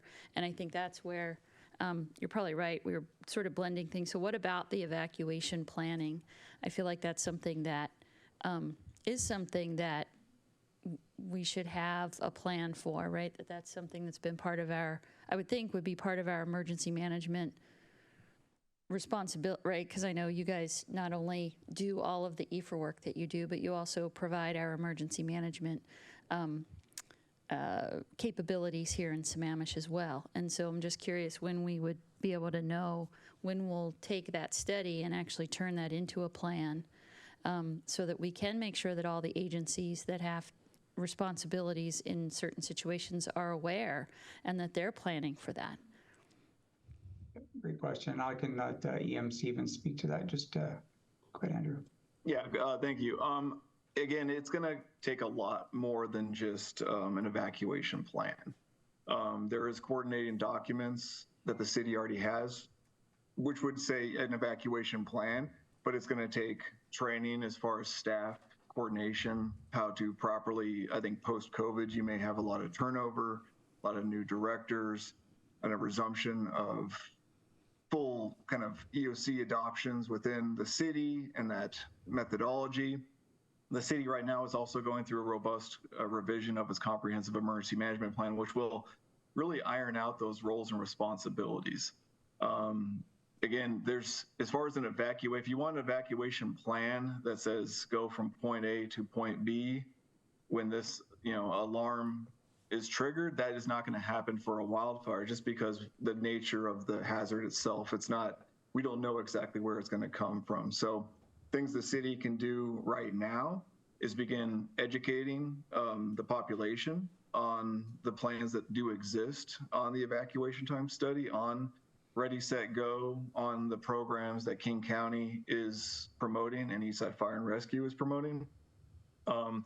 Urging residents to prepare their homes, to sign up for these home assessments, to take, as you said in the proclamation, individual readiness and preparedness to the core, to the individual level. And understanding when looking at the time estimate study, yes, it's a study, but there are very actionable items within there. We can see that a home, a household leaving with one vehicle versus 2 or 3 is going to greatly reduce the time to evacuate. So education and outreach campaigns around initiatives such as that are going to save lives, they're going to save time, and as well as, knowing multiple routes in and out of your neighborhood. So maybe I'm confused, but wouldn't it be emergency management that would be leading the efforts on here's what needs to get communicated, here's the education plans that we need for the community? What is the sweet spot? I would assume homes leaving with 3 cars, while that might help that home evacuate more quickly, that's going to triple the number of cars on the road, so that's going to actually slow things down in the grand scheme of things. So it feels like there might be a sweet spot for how many vehicles we want people evacuating in for an overall efficiency of the system. So, and maybe I'm just confused, but is that emergency management that's leading that, or is the expectation that there's someone else in our city that's doing that work?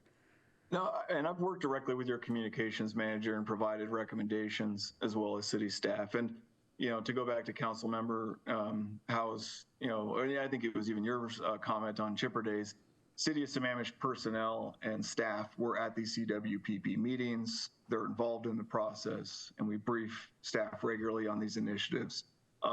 It is us to, it's one of our core tenets is to provide these recommendations. However, we have no authority to make city departments do these things. So it's a collaboration effort. And if you would like more, comments or feedback on how we can improve this, communications, I know I'm meeting with the city staff later this week as well, and we can iron out some of those details.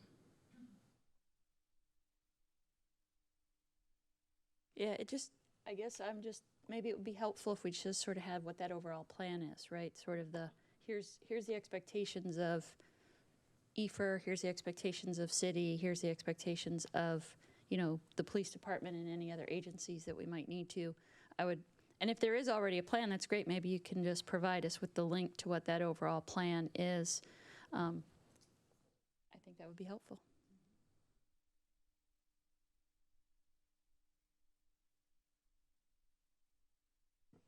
Deputy Mayor Lamb?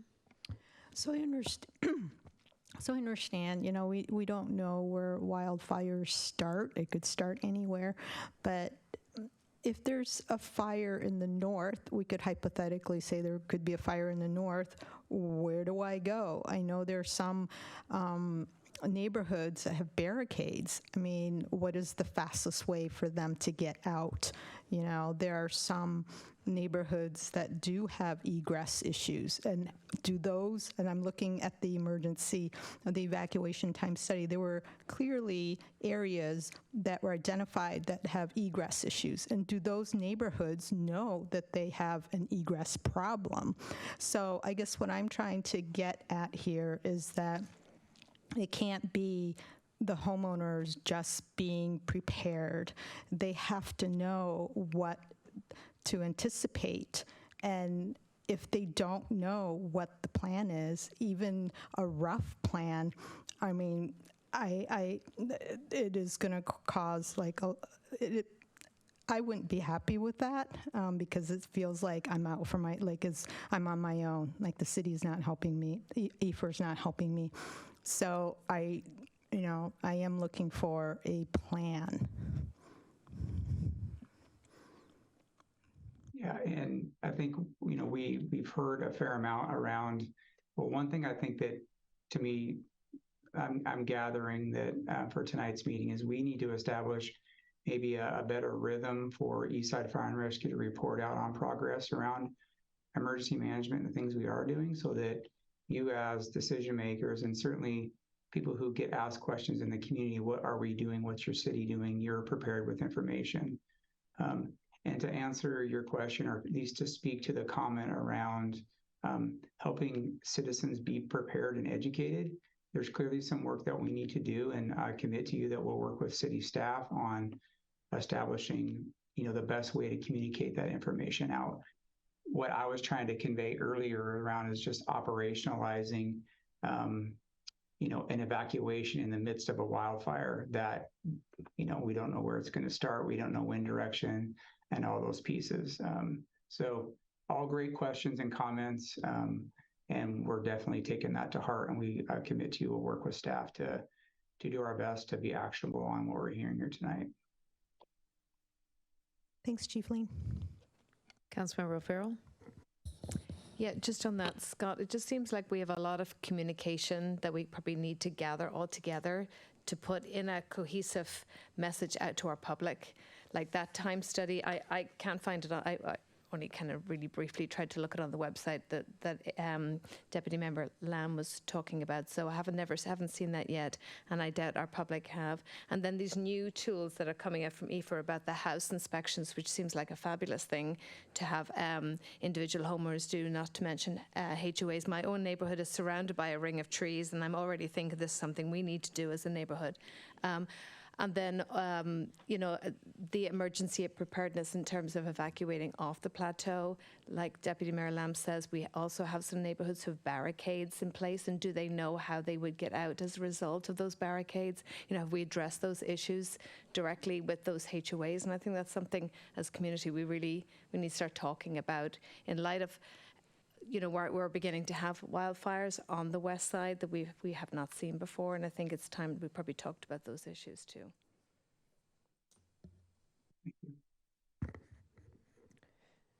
Great, thank you. I didn't know if you wanted to say anything, Scott. All right, I'm not seeing any other additional hands. Thank you all. I know that you'll be back soon, it sounds like. Maybe quarterly, I'm not sure what the best kind of cadence is, but I'm definitely looking forward to seeing stuff from you all. So thank you, everyone. Yeah, thanks for your time tonight. Yeah. Take care. Have a good evening. Nice to see you all. Thank you. All right, David Pyle. It's been a while. So we have our presentation, monthly council project updates for the comp plan, housing action plan, climate action plan. I think Audrey is joining you as well. Thank you. Great. Just a sec while I share my screen.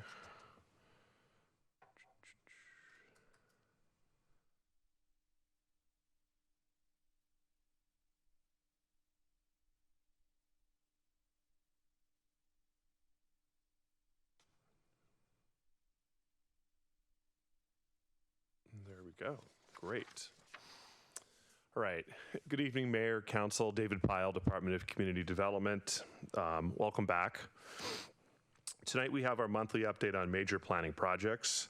As promised, we've teamed up with Public Works, and tonight will be the second joint project update provided by myself and Audrey Starcy, the Public Works Director.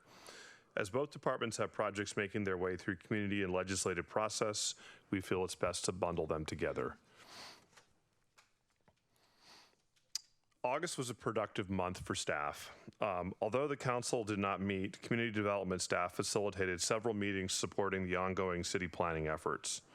Over the next few months, there will continue to be many meetings on the comprehensive plan, climate action plan, and now critical areas planning efforts. I've listed the scheduled meetings here through mid-November, although keep in mind there could be meetings added or changed as we continue with these efforts.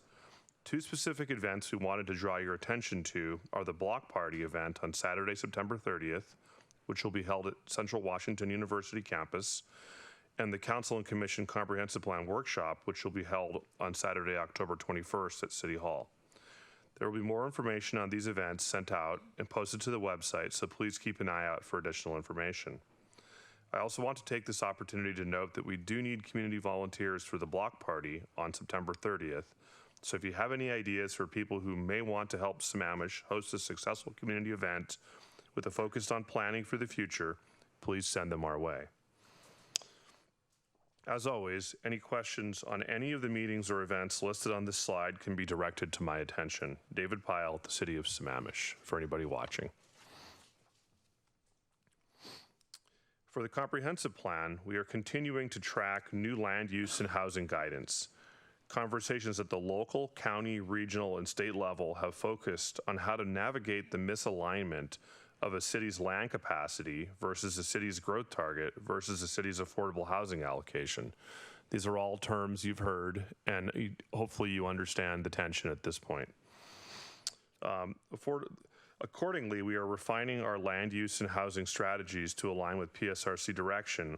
We will be back to the Council and Planning Commission with a revised strategy from the prior version that we shared in July, most recently the July 18th City Council meeting version. In addition to the work on land use and housing, we've been working on other elements of the plan and are looking forward to a discussion on these different topics at the Saturday, October 21st Council and Commission workshop. One of the benefits of this workshop approach is that we're able to condense what would otherwise be many night meetings across different boards and commissions with the council into one day event, and will help accelerate our work on the comprehensive plan.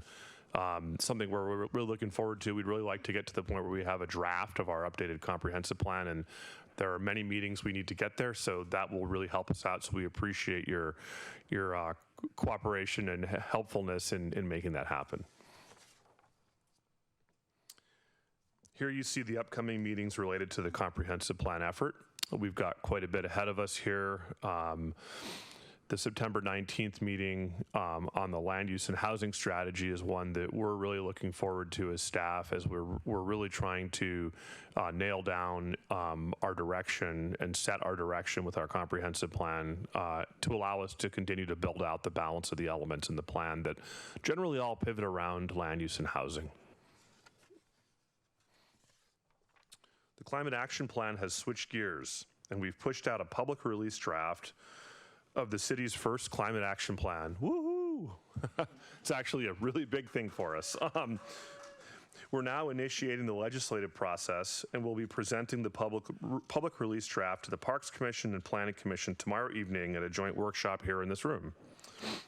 Following this, we will continue with the legislative process with the goal of plan adoption by the end of the year as requested by the City Council. As stated, this has been a heavy lift for staff, but definitely rewarding as we see this plan take shape in the first ever climate action plan for the city. Here you see upcoming meetings related to the climate action plan effort. And again, for anyone listening, if anyone has any questions on any of these meetings, feel free to reach out directly to me, and I'll make sure we get the right information to people who have any interest or questions in what's up on the agenda. A new recently introduced project we are now underway with, the Critical Areas Update, we're in the background development on this project, completing review of existing information, including old outdated or old maps that have been replaced with newer maps. We're trying to get a comprehensive understanding of our history of critical areas regulations in the city. And we're in the background development and completing review of other additional information, including initiating community outreach. One big step is development of best available science, and we have a consultant helping with that. This is a state prescribed process, and we are following best practice to make sure we conform to update requirements. Here you see upcoming meetings related to critical areas update. And with that, I'll turn it over to my counterpart, Audrey Starcy. Thank you, David. Good evening, Mayor, Deputy Mayor, and Council, and welcome back. Audrey Starcy, the Public Works Director. I won't necessarily go over some of the comprehensive plan updates. Public Works is working closely with DCD as we work through at the city level with all those land use updates. Of course, transportation follows closely with that and is very much intertwined. So more to follow with that. Tonight, my overview is focusing on the transit plan. And next slide, please. So just like DCD, August was a very busy week for very busy month for Public Works.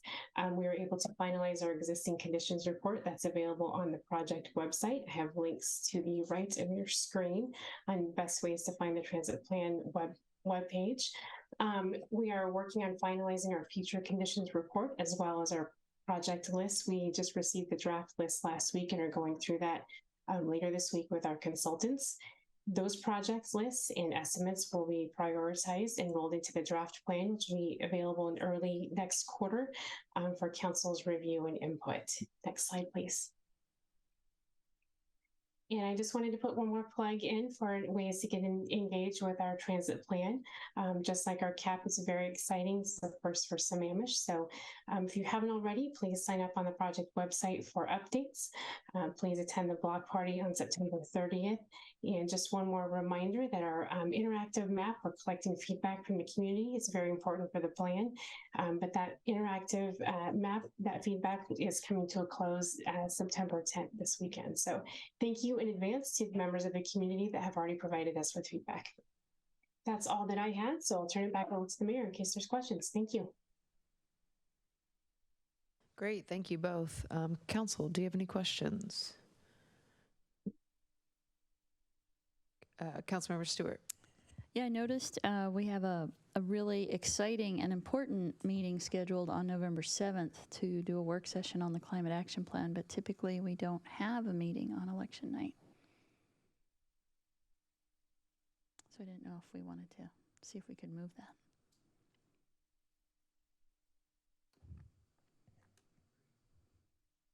that. Yes, I have no idea what I'm supposed to say here. As in move it to Monday or Wednesday or Thursday? I don't know. Move it to sometime not that day. Audrey, why'd you do this? Yeah. We've usually just canceled the meeting, but this feels like we have a schedule we need to keep, so I don't want to propose just canceling it. But it's for the Climate Action Plan, so I think it's actually on David, unfortunately. Sorry. Could it oh, it was David? Oh, I'm sorry, Audrey. Plan. I know. And I'm not trying to be difficult. Anger. It's just that. Can we do an early meeting? Could we do, like, is that helpful? We're always up for an early meeting. Yeah. Oh, yeah, 100%. A Monday or Still Wednesday no? meeting, just the same for at least DCD staff. I'd have to look to the city manager, city attorney, and I can't clerk's do office. Wednesday. I can do a Monday. Yeah. Or I can do it like 5 Stay. p.m. Why don't Or we 30. take that offline? We probably don't need to decide it right here, but we can figure that out. Thanks. All right, Scott, you're on that. Great. Yeah. Okay. Thank you, David. Thank you, Audrey. Great to see you as always. All right. Next up, our other favorite director, Anjali, with the approval of the Inglewood Middle School Interlocal Agreement Addendum 4.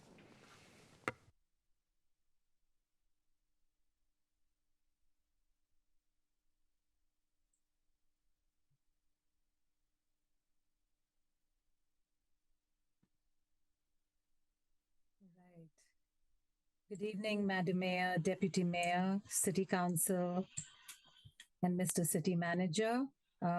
Welcome back. We hope some of you were able to enjoy the events that our department put up through the summer. Tonight, we have for you the approval of Addendum 4 of the interlocal agreement between the city and Lake Washington School District for the improvement of fields at Englewood Middle School. City Council authorized an MOU in September of last year and a draft amendment in May of this year. And since then, the Lake Washington School District has reviewed and approved the signed addendum, and the final step is City Council's approval.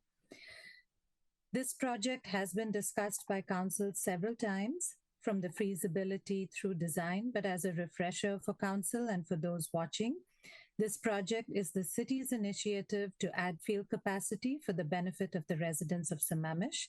These field improvements follow the terms of the interlocal agreement between the city and the Lake Washington School District that date back to 2004, in which the district provides the land and the parking, and the city makes the improvements to the fields to be able to schedule them for the community outside of school hours.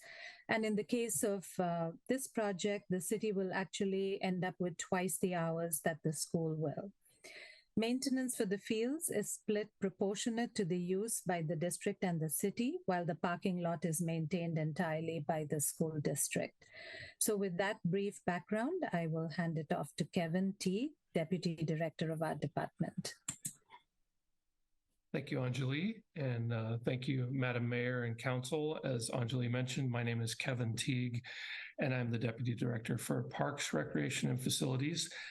Tonight, we are seeking your approval of an addendum to our agreement with the Lake Washington School District, as Anjali mentioned, and this is for the renovation, the use, and the maintenance of the athletic facilities at Englewood Middle School. We did give you a preview of the particulars of the addendum to the interlocal agreement last May, and since that time there have been no substantive changes to the parts of the agreement. We have worked with the school district extensively over the design process of Englewood Middle School to come to agreement on these use and maintenance issues with them. And it is staff's recommendation that council authorize this addendum to our agreement. With us tonight is Brian Buck, the Executive Director of Support Services with the Lake Washington School District, as well as our City Project Manager, Park Project Manager, Michelle Arab. And so Michelle will walk you through our presentation, and we have some time for questions at the end. Michelle? May I quickly extend our meeting as you pull that up? Sorry about that. I'm going to move to extend to 10:30. Second. Any comments? All those in favor say aye. Aye. Aye. Opposed? All right. Thank you, Michelle. Sorry. Oh, no worries. Let's see. Can you all see my screen? Mm-hmm. Great. All right. Well, thank you. Good evening, everyone, Madam Mayor, council members, and City Manager. Tonight, we will briefly review the project background and updates and seek input, questions, and direction on the proposed Addendum 4 to the Interlocal Agreement, or ILA, with the Lake Washington School District for athletic field improvements at Englewood Middle School. We are seeking City Council to authorize the City Manager to execute the proposed ILA Addendum 4 with Lake Washington School District. We'll begin by briefly reviewing the project background. Englewood Middle School is located in the northeast part of the city on the north side of Northeast 8th Street. For 10 years or more, the city has identified a need for improved or additional sports fields. In support of this goal, in 2022, City Council prioritized this project, executed a Memorandum of Understanding, or MOU, with the district, and authorized our design consultant, D.A. Hogan and Associates, to proceed with design services. For almost 20 years, the district and the city have enjoyed a long and mutually beneficial partnership to offer quality athletic facilities to both students and the greater community. In 2004, the city and the district entered into an ILA. The ILA lays out the terms for joint use of the district's facilities within the city. With developable land scarce in Sammamish, this partnership allows district-owned fields that would otherwise go unused during non-school hours to be available to community groups. This partnership with the district is also fitting with the recommendations of our 2018 Pro Plan to address demand for athletic fields. Here is a side-by-side comparison of the existing fields to the left and the proposed improvements to the right. The football field and track have shifted to the north, making room for two synthetic multi-purpose fields that will accommodate football, soccer, and lacrosse. The fields to the south will accommodate a 200-foot softball field and a 300-foot baseball field, with batting cages, bullpens, and dugouts. Lighting at all of the fields will be available to the city during scheduled use only. And this project will provide accessible synthetic turf fields and a new accessible gender-neutral restroom building. Now let's review project updates. The overall timeline for the project hasn't changed since we shared it with you in May. Permitting is still in process, however. No delays or impacts to the schedule are anticipated. Formal legal noticing through the SEPA review process has taken place, and the city's SEPA official is preparing the final determination of non-significance to be issued on September 12th. Bidding and contractor selection will take place in the next few weeks, and we anticipate that the fields will be open in late summer 2024. Throughout the design process, DA Hogan and Associates have reviewed and updated cost estimates, which remain on track. The city costs are allocated in the 2003-2004 Park CIP budget and are inclusive of all planning, design, and construction costs. We'll now review the ILA Addendum 4 between the city and the district.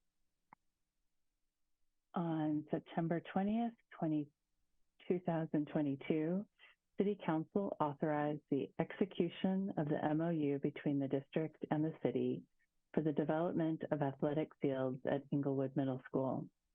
Addendum 4 further establishes the agreement in terms of design and construction, maintenance, scheduling, and financial responsibilities. The terms have been reviewed by the district and city attorney, and staff recommends approval for this addendum. For design and construction, terms reflect what was agreed upon in the MOU. Regarding maintenance, the district will maintain the track, shot put area, and landscaping. The city will maintain the synthetic turf fields and restroom facility. The district and city will share maintenance, repair, and utility costs based on percentage of use reconciled annually. For the addendum duration related to turf life cycles and possible early termination of the agreement, terms reflect what was agreed upon in the MOU. Since 2020, the city has been the scheduling coordinator for the Inglewood Middle School fields, and the city will continue to do so according to Addendum 4. The current proposed typical times are the same as what was shared with you in May. Lighting will be available to the city during scheduled use only. An amplification will not be permitted during city use unless approved by the Director of Parks, Recreation, and Facilities or their designee. And finally, this agreement also establishes financial responsibilities for ongoing maintenance, repair, and utility costs based on percentage of use and reconciled annually. We now welcome your input and questions, and we look for your direction regarding the ILA Addendum 4. Great, thank you. Councilmember Treen?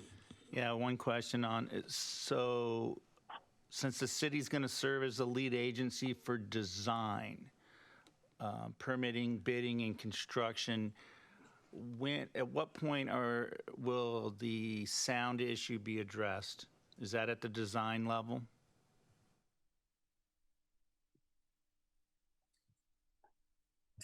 Go To ahead. mitigate for the sound for the neighbors. You're talking about the sound of Kids playing. Kids playing, not amplified sound. No. Okay. We have worked through the design as extensively as we can for mitigating the sound. If you recall, at our when we came to council back in May, we had a sound engineer specialist give her analysis of the effectiveness of some of the suggested sound treatments. What we are doing is we've got an extensive planting plan for that west property line between the fields and the neighbors. But beyond that, there isn't anything that would be effective, that would be both effective and reasonable from a cost standpoint. I would add that the consultant that we had review the design, and they felt that the orientation of the softball field in particular was in the best orientation as it could be, directing away from the houses rather than toward the houses. But to really mitigate the sound, you would have to have something either at the source of the sound or at the receiving end of the sound. So there's really nothing that would be potentially added, say, where the fence is, that would do much in terms of mitigation. So we have had that review. Additionally, we've maintained a approximately 20-foot buffer between the fields and the neighbors' property lines. And so that is a heavily vegetated buffer, and we're adding additional planting material in there. Might not be adequate enough. So we're going to hear from the public on that one again. All right, thanks. Councilmember Stewart? Yeah, I just wanted to say, if these fields turn out anything like the community field upgrade over at East Lake, I'm super excited. Those fields look great. And I don't know, do we need a formal motion or do we just need head nods on the ILA? I think we need a formal motion. I think Councilmember Howe has one question too. Okay, can it be after the motion or do you want to ask now? Go ahead. Doesn't matter. Go for it. Okay. Go ahead.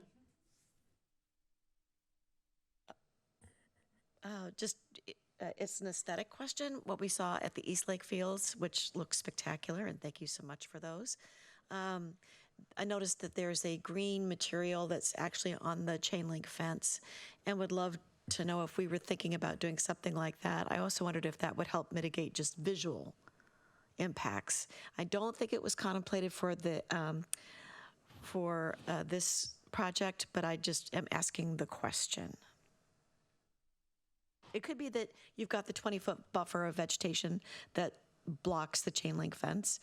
I just thought the green netting that goes around the East Lake could just add a bit more privacy, which might be well received. At this time, we don't have that in the project. Yeah, I know. The chain link is black to help it blend in. And that's actually good. That's really good. Yes, and then we have those existing plantings as well as a significant amount of new plantings, and we generally felt like plantings would be a more attractive buffer. Yes. So that's been our approach. That's great. Thank you very much. All right. Councilmember Stewart, did you want to make the motion? I would be honored to. I move that we direct the staff to go and approve or sign the ILA. It's right on your. Oh, sorry. And council look at only that. directs the manager. Oh, okay, sorry. Sorry. The council, I move that we direct the city manager to execute the proposed interlocal agreement addendum 4 with the Lake Washington School District for the athletic field improvements at Englewood Middle School. Second. Great, moved and seconded. Any other comments or questions? Thank you, everyone, for your work. All those in favor say aye. Aye. Aye. Opposed? Great. Thanks, everyone. Thank you, Council. Yeah, have a great evening. All right, last, certainly not least, our city communications program presentation by our communications manager, director, what's it called? Okay, manager. All right, Ryan. Well, thank you very much, Mayor Clark, Deputy Mayor Lamb, and council members. I'm pleased to present to you today our city communications plan. A little more lengthy than slides will allow, but I've included it in your agenda packet for a chance to review. The plan that we've created is aligned with and based on your goals that you've set as a council. It outlines the strategies and tactics based on those goals to achieve the maximum impact for our community members. Our chief goal, of course, is to ensure that we are fostering the most informed community that we can and do so in the most transparent way that we can. And that's why I've asked to present this plan to you today, to make sure that you and the community members you represent can see and understand the tactics that we are using to accomplish these goals, as well as the tools that are at our disposal to do so. It's the intention that this plan drives the work and direction of city staff in implementing the plan's goals. We've designed this plan to be flexible, dynamic, and adaptable. This way, as goals are accomplished, modified, or changed, the tactics and strategies remain as guidelines to accomplish new priorities that the council may put in place. Our first goal, as I stated previously, was to create an informed community, and we do this through the effective dissemination of information. This includes major council goals or government actions, priority city initiatives and comprehensive plan updates, major development projects, construction updates, service disruption notifications, emergency alerts and preparedness. And it also allows us to engage the local media and become a central information hub for our community members. It's also designed in Goal 1 to encourage community member participation and feedback. And I would note that we will be conducting a citizen satisfaction survey coming up in the fall. Will allow us to have a little more data capture, and again, potentially allow that plan in its flexibility to be tailored to whatever new goals we may derive as a result of that survey. Goal 2 is to foster a sense of community through community engagement and inclusivity. And this is, of course, to create an inclusive environment that promotes diversity, belonging, and encourages open communication between our community members and the city council, the city staff.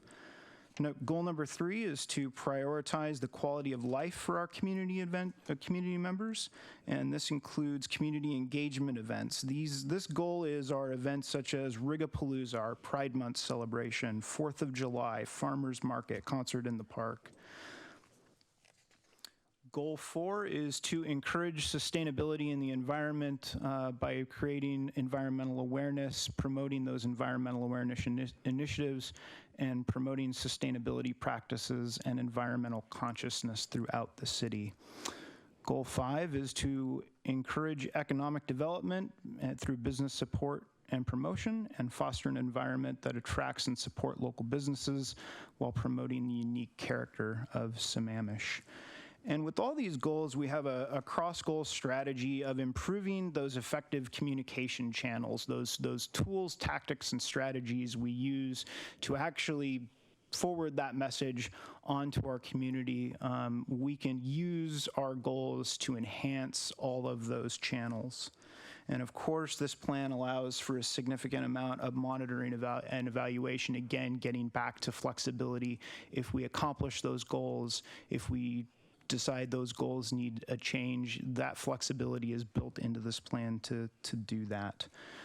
So what I am asking for today is your advice and consent. I'm happy to answer any questions, but I believe that by aligning these strategies and tactics with the city's goals and considering the Sammamish community members' unique demographics and communications preferences, this plan aims to enhance our community engagement, promote and foster economic growth and sustainability, and create a strong sense of belonging for all of our community members. So with that, I'm happy to take any questions you may have about the plan. Great, thank you. Councilmember Ndapure? Thank you, Mayor. Thank you, Ryan, for this presentation. I think we've been wanting to see this communication plan for a very long time, so I'm so glad to see this plan strategy here. I just have like very specific questions, but first I'd like to start off with, maybe it doesn't belong in the communications plan, but our Silver Jubilees coming up. Is that going to be part of the communication plan? Do we have anything planned? Is that going to be part of an event? Yes, these are a set of goals that are individually tailored to those type of events.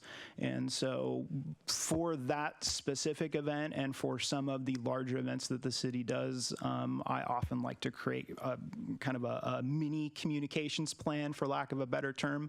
So things like 4th of July, Silver Jubilee, events that take a large volume of planning and a large volume of staff time. I like to create our own individual plans as a supplement to the master communications plan. This communication plan mainly provides us and staff with the guardrails and the tactics of where to go. And with those events, we can then take those tactics, use our communications channels, and promote them. But to answer your question directly, for big events like that, I like to do its own little communication plan just to dial it in a little better. Great. I think I'm really looking forward to that. And I know in the past we've done like time capsules. I don't know if that's going to be part of that, but it seems very exciting. With the first goal, I know there is like a specific emphasis on emergency events. So I was just curious why we used just emergency events. I would think that that's for all events. You know, that the residents are informed of all events. So I just was curious about that choice of words. And then in the first goal, I know you have certain tactics listed, and I was also wondering if it would be possible for you to either put it in here as a tactic or just something to do is, you know, have like regular campaigns or templates created so that we can keep reusing them year over year.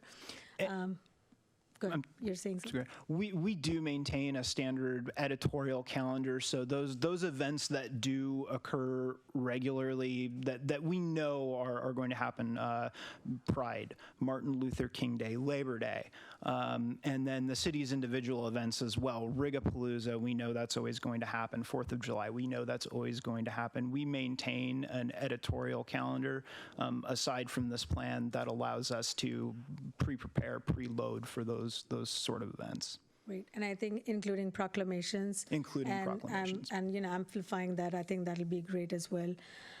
So on the point number 4 under tactics, you know, construction project updates, I think that is, again, something that our residents really would benefit from. And I don't know if there is a specific area in which we could sort of highlight, like if people have received or asked for tree permits. I know, especially when trees start coming down as part of, you know, construction projects, folks want more information on that. Is this legal? Is this not? You know, what's happening? I don't know if there is a place for us to highlight that there somewhere, but just wanted to sort of call that out as part of our communication. I don't know if that's something. Goal number 3, I know it says it starts off with host various events, and I wasn't sure if this is something that you're putting on the communications department, because I think most of the events that are listed there are hosted by the Parks and Rec department. So I wasn't sure what that hosting meant. So you're correct that those events are hosted by their individual departments, but we use those as part of the broader communications planning process. Again, getting back to that editorial calendar of the things that we know are going to happen, like Rigapalooza, 4th of July. So the idea behind the plan is to encourage the hosting of those events because the event in and of itself is an opportunity for us to communicate. Absolutely, yeah. And so that's why we included it as part of the plan. But you're quite correct that the hosting is done by those individual departments, but it's also an opportunity for us as a communications department to use it as an outreach tool. Absolutely, yeah. I just didn't want, like, if we went to this, like, next year, and I didn't want people to confuse that, communications department is also a co-host of that. Yeah, I know you're not, but so maybe just a little wording change there.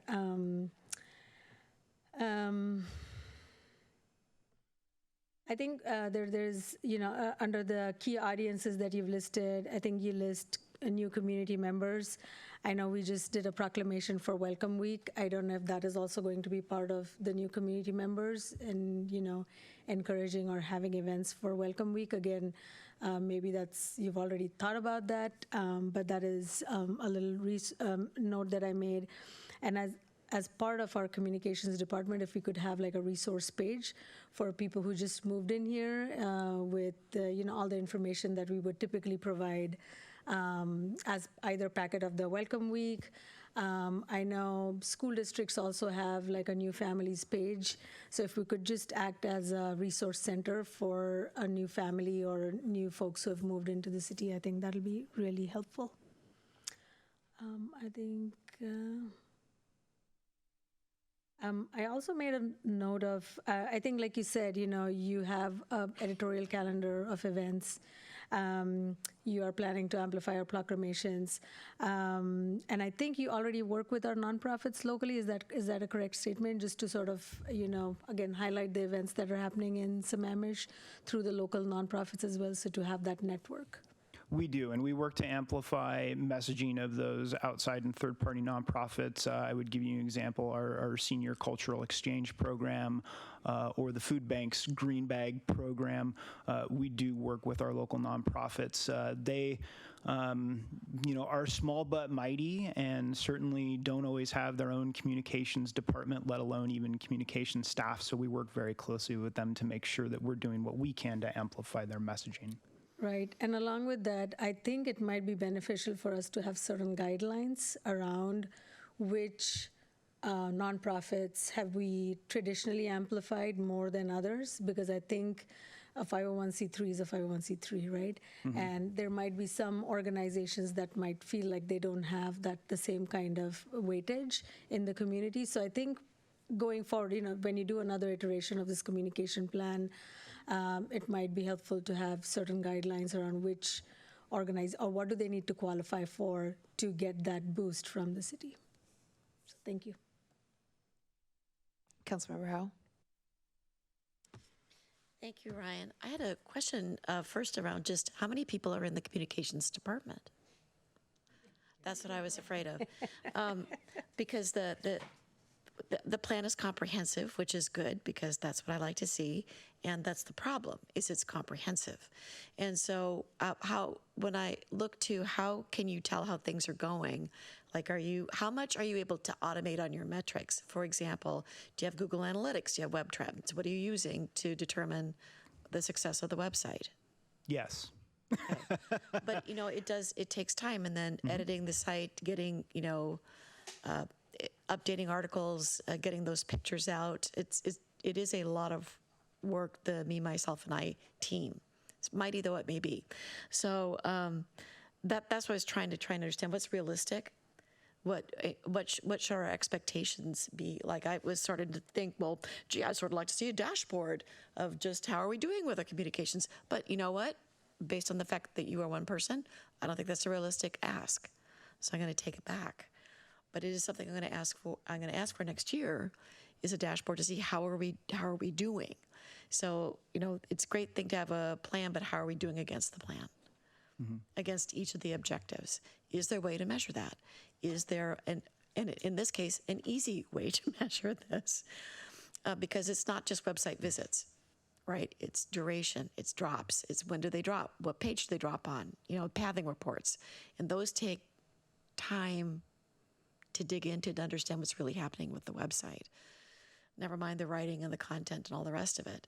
So this is a really good first start, and it gives us something to work with. I'm delighted to hear you do have an editorial calendar, and it's something that actually you could even publish now for the coming year, because we all understand what's going to be coming down the pike and where there are components that, to Rituja's point, to some extent, that can be repurposed and reused. If you give them to us, give us a folder. Okay, just, council folder, put assets in it that I can lift and use in my social media channels, because it just amplifies it. And it means, extra work for me to have to copy it later and put it back in my SharePoint folder, but I don't care. That's fine. I'm happy to do that if it helps gets the word out. But in particular, like you've got requests for volunteers, I'll be amplifying that. I'm sure we all will. So again, just thank you for the work on this. Thank you. And I should say, I should point out that I'm extremely grateful for the work of council members in amplifying our messaging on a lot of their social media channels.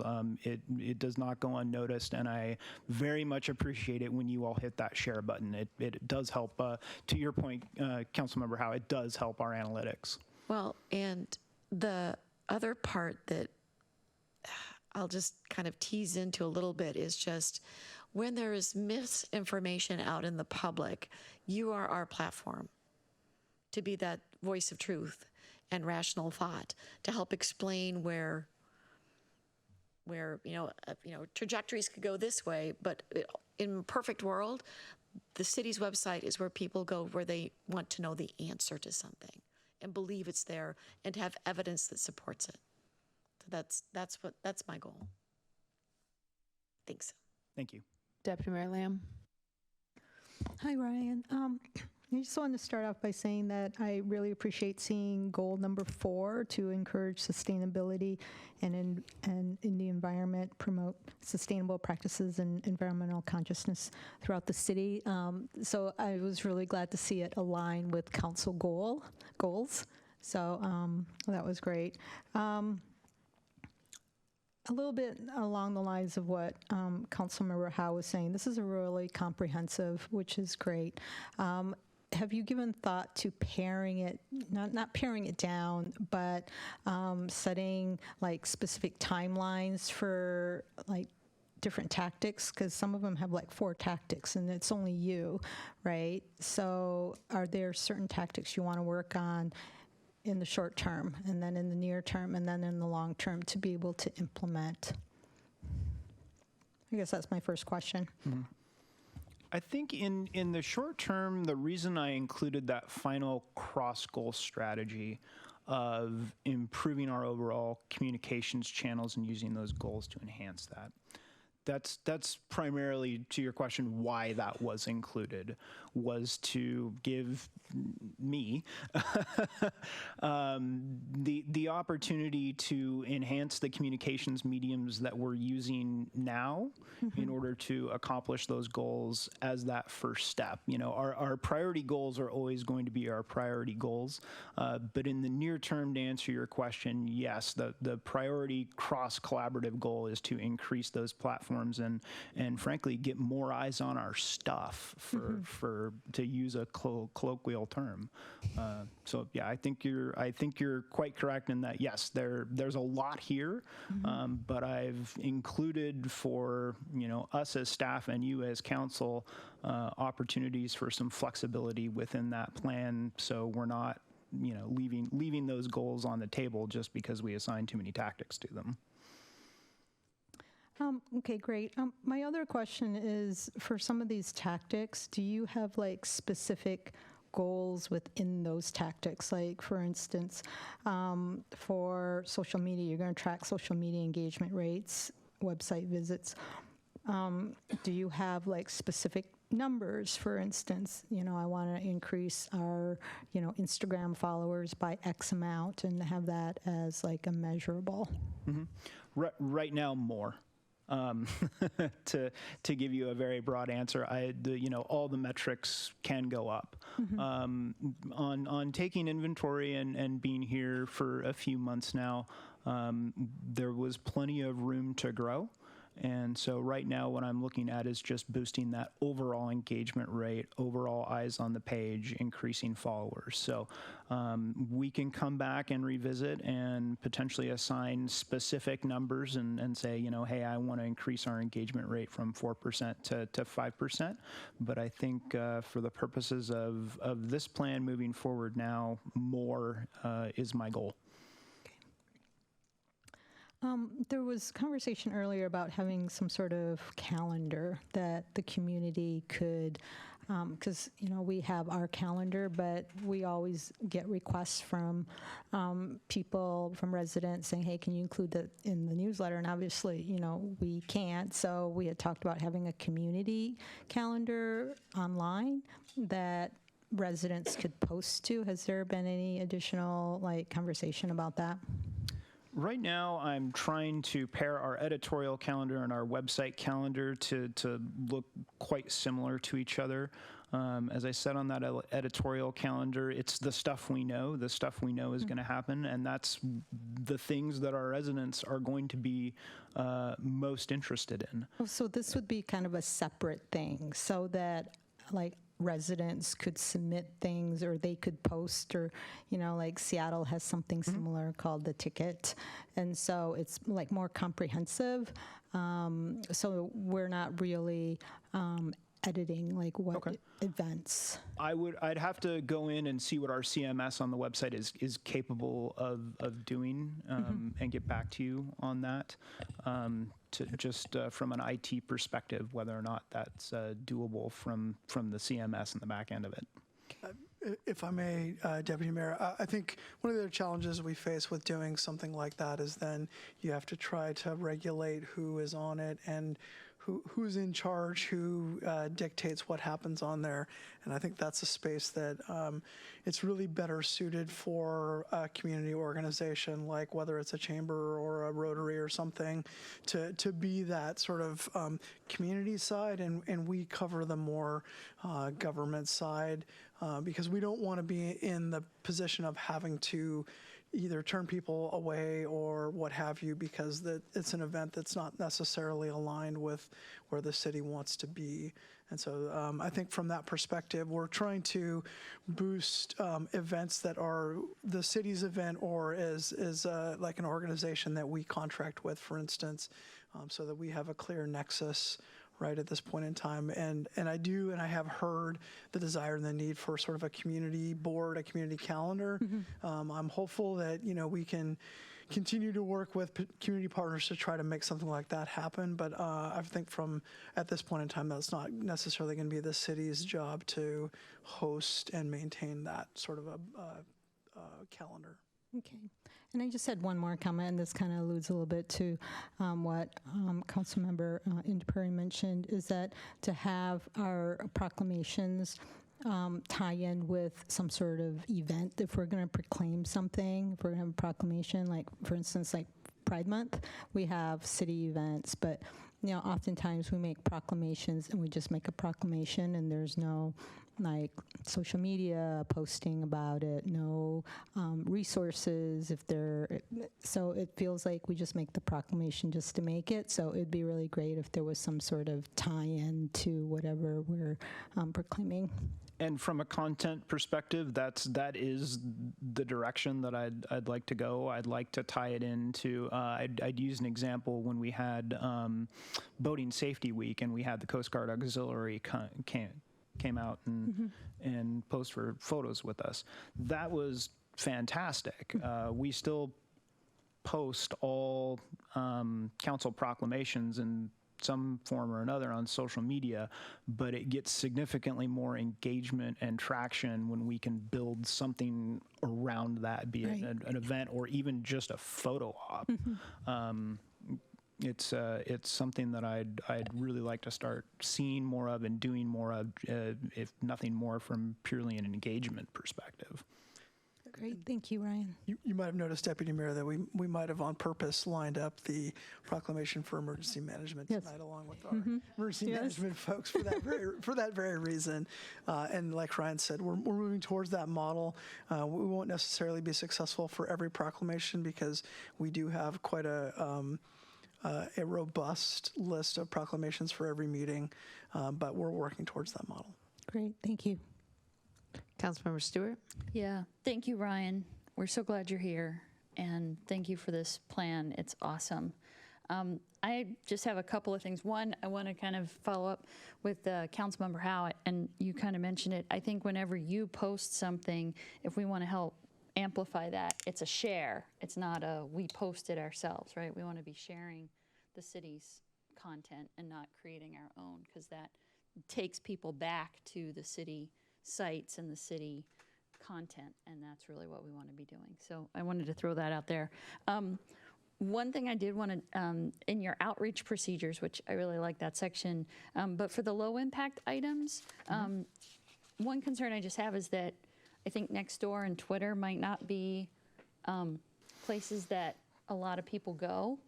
And so having some other thing in there as well, so that if there are, temporary road closures or service interruptions, if you were to post on Twitter and Nextdoor, I think a lot of people would miss those completely.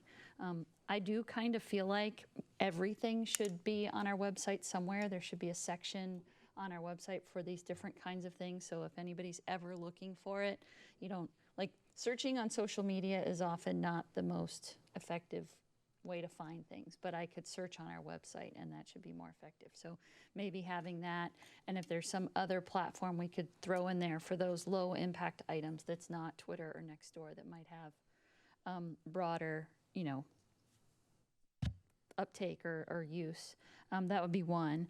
And then I love that we have the listservs, but for like the really high impact stuff, if there was like a major service, outage or a major road closure or something like that, don't we have like a texting capability, and that you can opt in to get text messages for things like that? And shouldn't that be sort of part of our plan for those types of things? We do have that capability, but that would be part of the that would be a level 4 comprehensive emergency management. That would be a big emergency tactic, and that is in our comprehensive emergency management procedures. Okay, we might want to check out, there are other cities that use, just like we have the listservs where you can opt in for email, people opt in to get text messages, because I'm probably not checking my email when I'm on the road, but if a text message comes in, my car will read it to me. So for some things, that might be a program we might want to look at. And I know your large team of you, but just something to put maybe on a longer term thing. I think that would be really helpful, especially when we have, I think we've had a couple of incidents where, like the roundabout at the south end of the city was clogged and caused like lots of backups and things like that. It would be helpful to just be able to notify people, especially when they're out on the road. So, and I would, to your first point, quickly caveat that Twitter remains a question mark at the moment. But to an extent, that can always end up being true of all social media. My MySpace account is probably still out there somewhere. Right. But I guess my only concern with the low impact ones was you list Twitter, Nextdoor, and website if appropriate. So if it's not always going on the website, like I can guarantee you, I would miss all of those, right? Those low impact things, but I still might want to know, right? Like, you have event reminders, right? Nobody's going to get those if they're not on an X or whatever we're calling it these days, and Nextdoor. So that it's just one of those things, just to kind of look at the mix and make sure that we're not missing big swaths of everyone in a whole category of things. Because I still want reminders of events and things like that, right? And if it doesn't end up on the website, I'm going to miss it because I'm not on those other two platforms. So. And I should also caveat with what I have here as those impact levels, that's the minimum we would do. It does not preclude us from doing more. And, Sure. and oftentimes, a lot of times you have to take a look at and see, based on the algorithm, what particular tool is having the best impact and engagement that day. So for those levels, I mean, it would be the minimum that we would do, but it certainly doesn't limit us to doing just exactly that. Yeah. So if it's something where I know Twitter is in a state of being broken at the moment, I may transition that into Facebook if I know it's going to get better engagement. So this is the minimum we would do is listed here, but it does not preclude us from then using those other tools depending on the uniqueness of the situation. And that's a really great point you bring up. Like, the algorithm today is performing better on this platform rather than that one. At least for me, and maybe it's because I'm older than 25, like, I'm probably only on one or maybe two platforms. So having that consistency that I know I'm going to get the updates on this platform, if you're only posting on the platform that's performing best that day, then people are going to miss it because they're probably not on all the platforms. So and that's why I've had listed these impact levels here, because it guarantees that we will for sure do at least this. Okay. Yeah, that's it. Thanks. Councilmember Trine. Thank you, Mayor. So based on my reading of this agenda bill, is actions required? Even though it says presentation, but I'm looking at it, it says actions required. I think that, Councilmember Train, this is just more of a talking through it with council and making sure council understands. This is not we're not asking, you're not approving or anything. This is how we're. But I approve of it. Well, then in that case, we'll certainly take a head nod, or, if you really want to be formal, you could, Make a motion make a to motion, approve sure. the City of Sammamish's communication plan, which was Exhibit 1. I'd like to make that motion and support our communications staff. Yeah, I would second that. Any comments or questions on that one? As long Just as we thank you, add Ryan. something else to level 1 there. Yes. Thank you, Ryan. Yeah, thank you. Yeah, thank you for your hard work. I think this is super important. You've been here 3 months, 4 months. I expect you're going to come back like every few months back to us, and maybe, like Deputy Mayor Lamb said, attach numbers or be like, here's some projections. We love our dashboards, apparently, or some pretty graphs, I guess. I think that'd be super helpful. So thank you. All right, all those in favor say aye. Aye. Aye. Opposed? All right, great. Thank you, Ryan. City Manager, do you have anything? I know we have 1.5 minutes. Thank you, Mayor. I covered at the beginning of the meeting, so I'm good. Thank you. All right, Council, Deputy Mayor Lamb? Oh, okay. All right, I will entertain a motion to adjourn. I move we adjourn. Second. All those in favor say aye. Aye. Opposed? All right, thanks, everyone.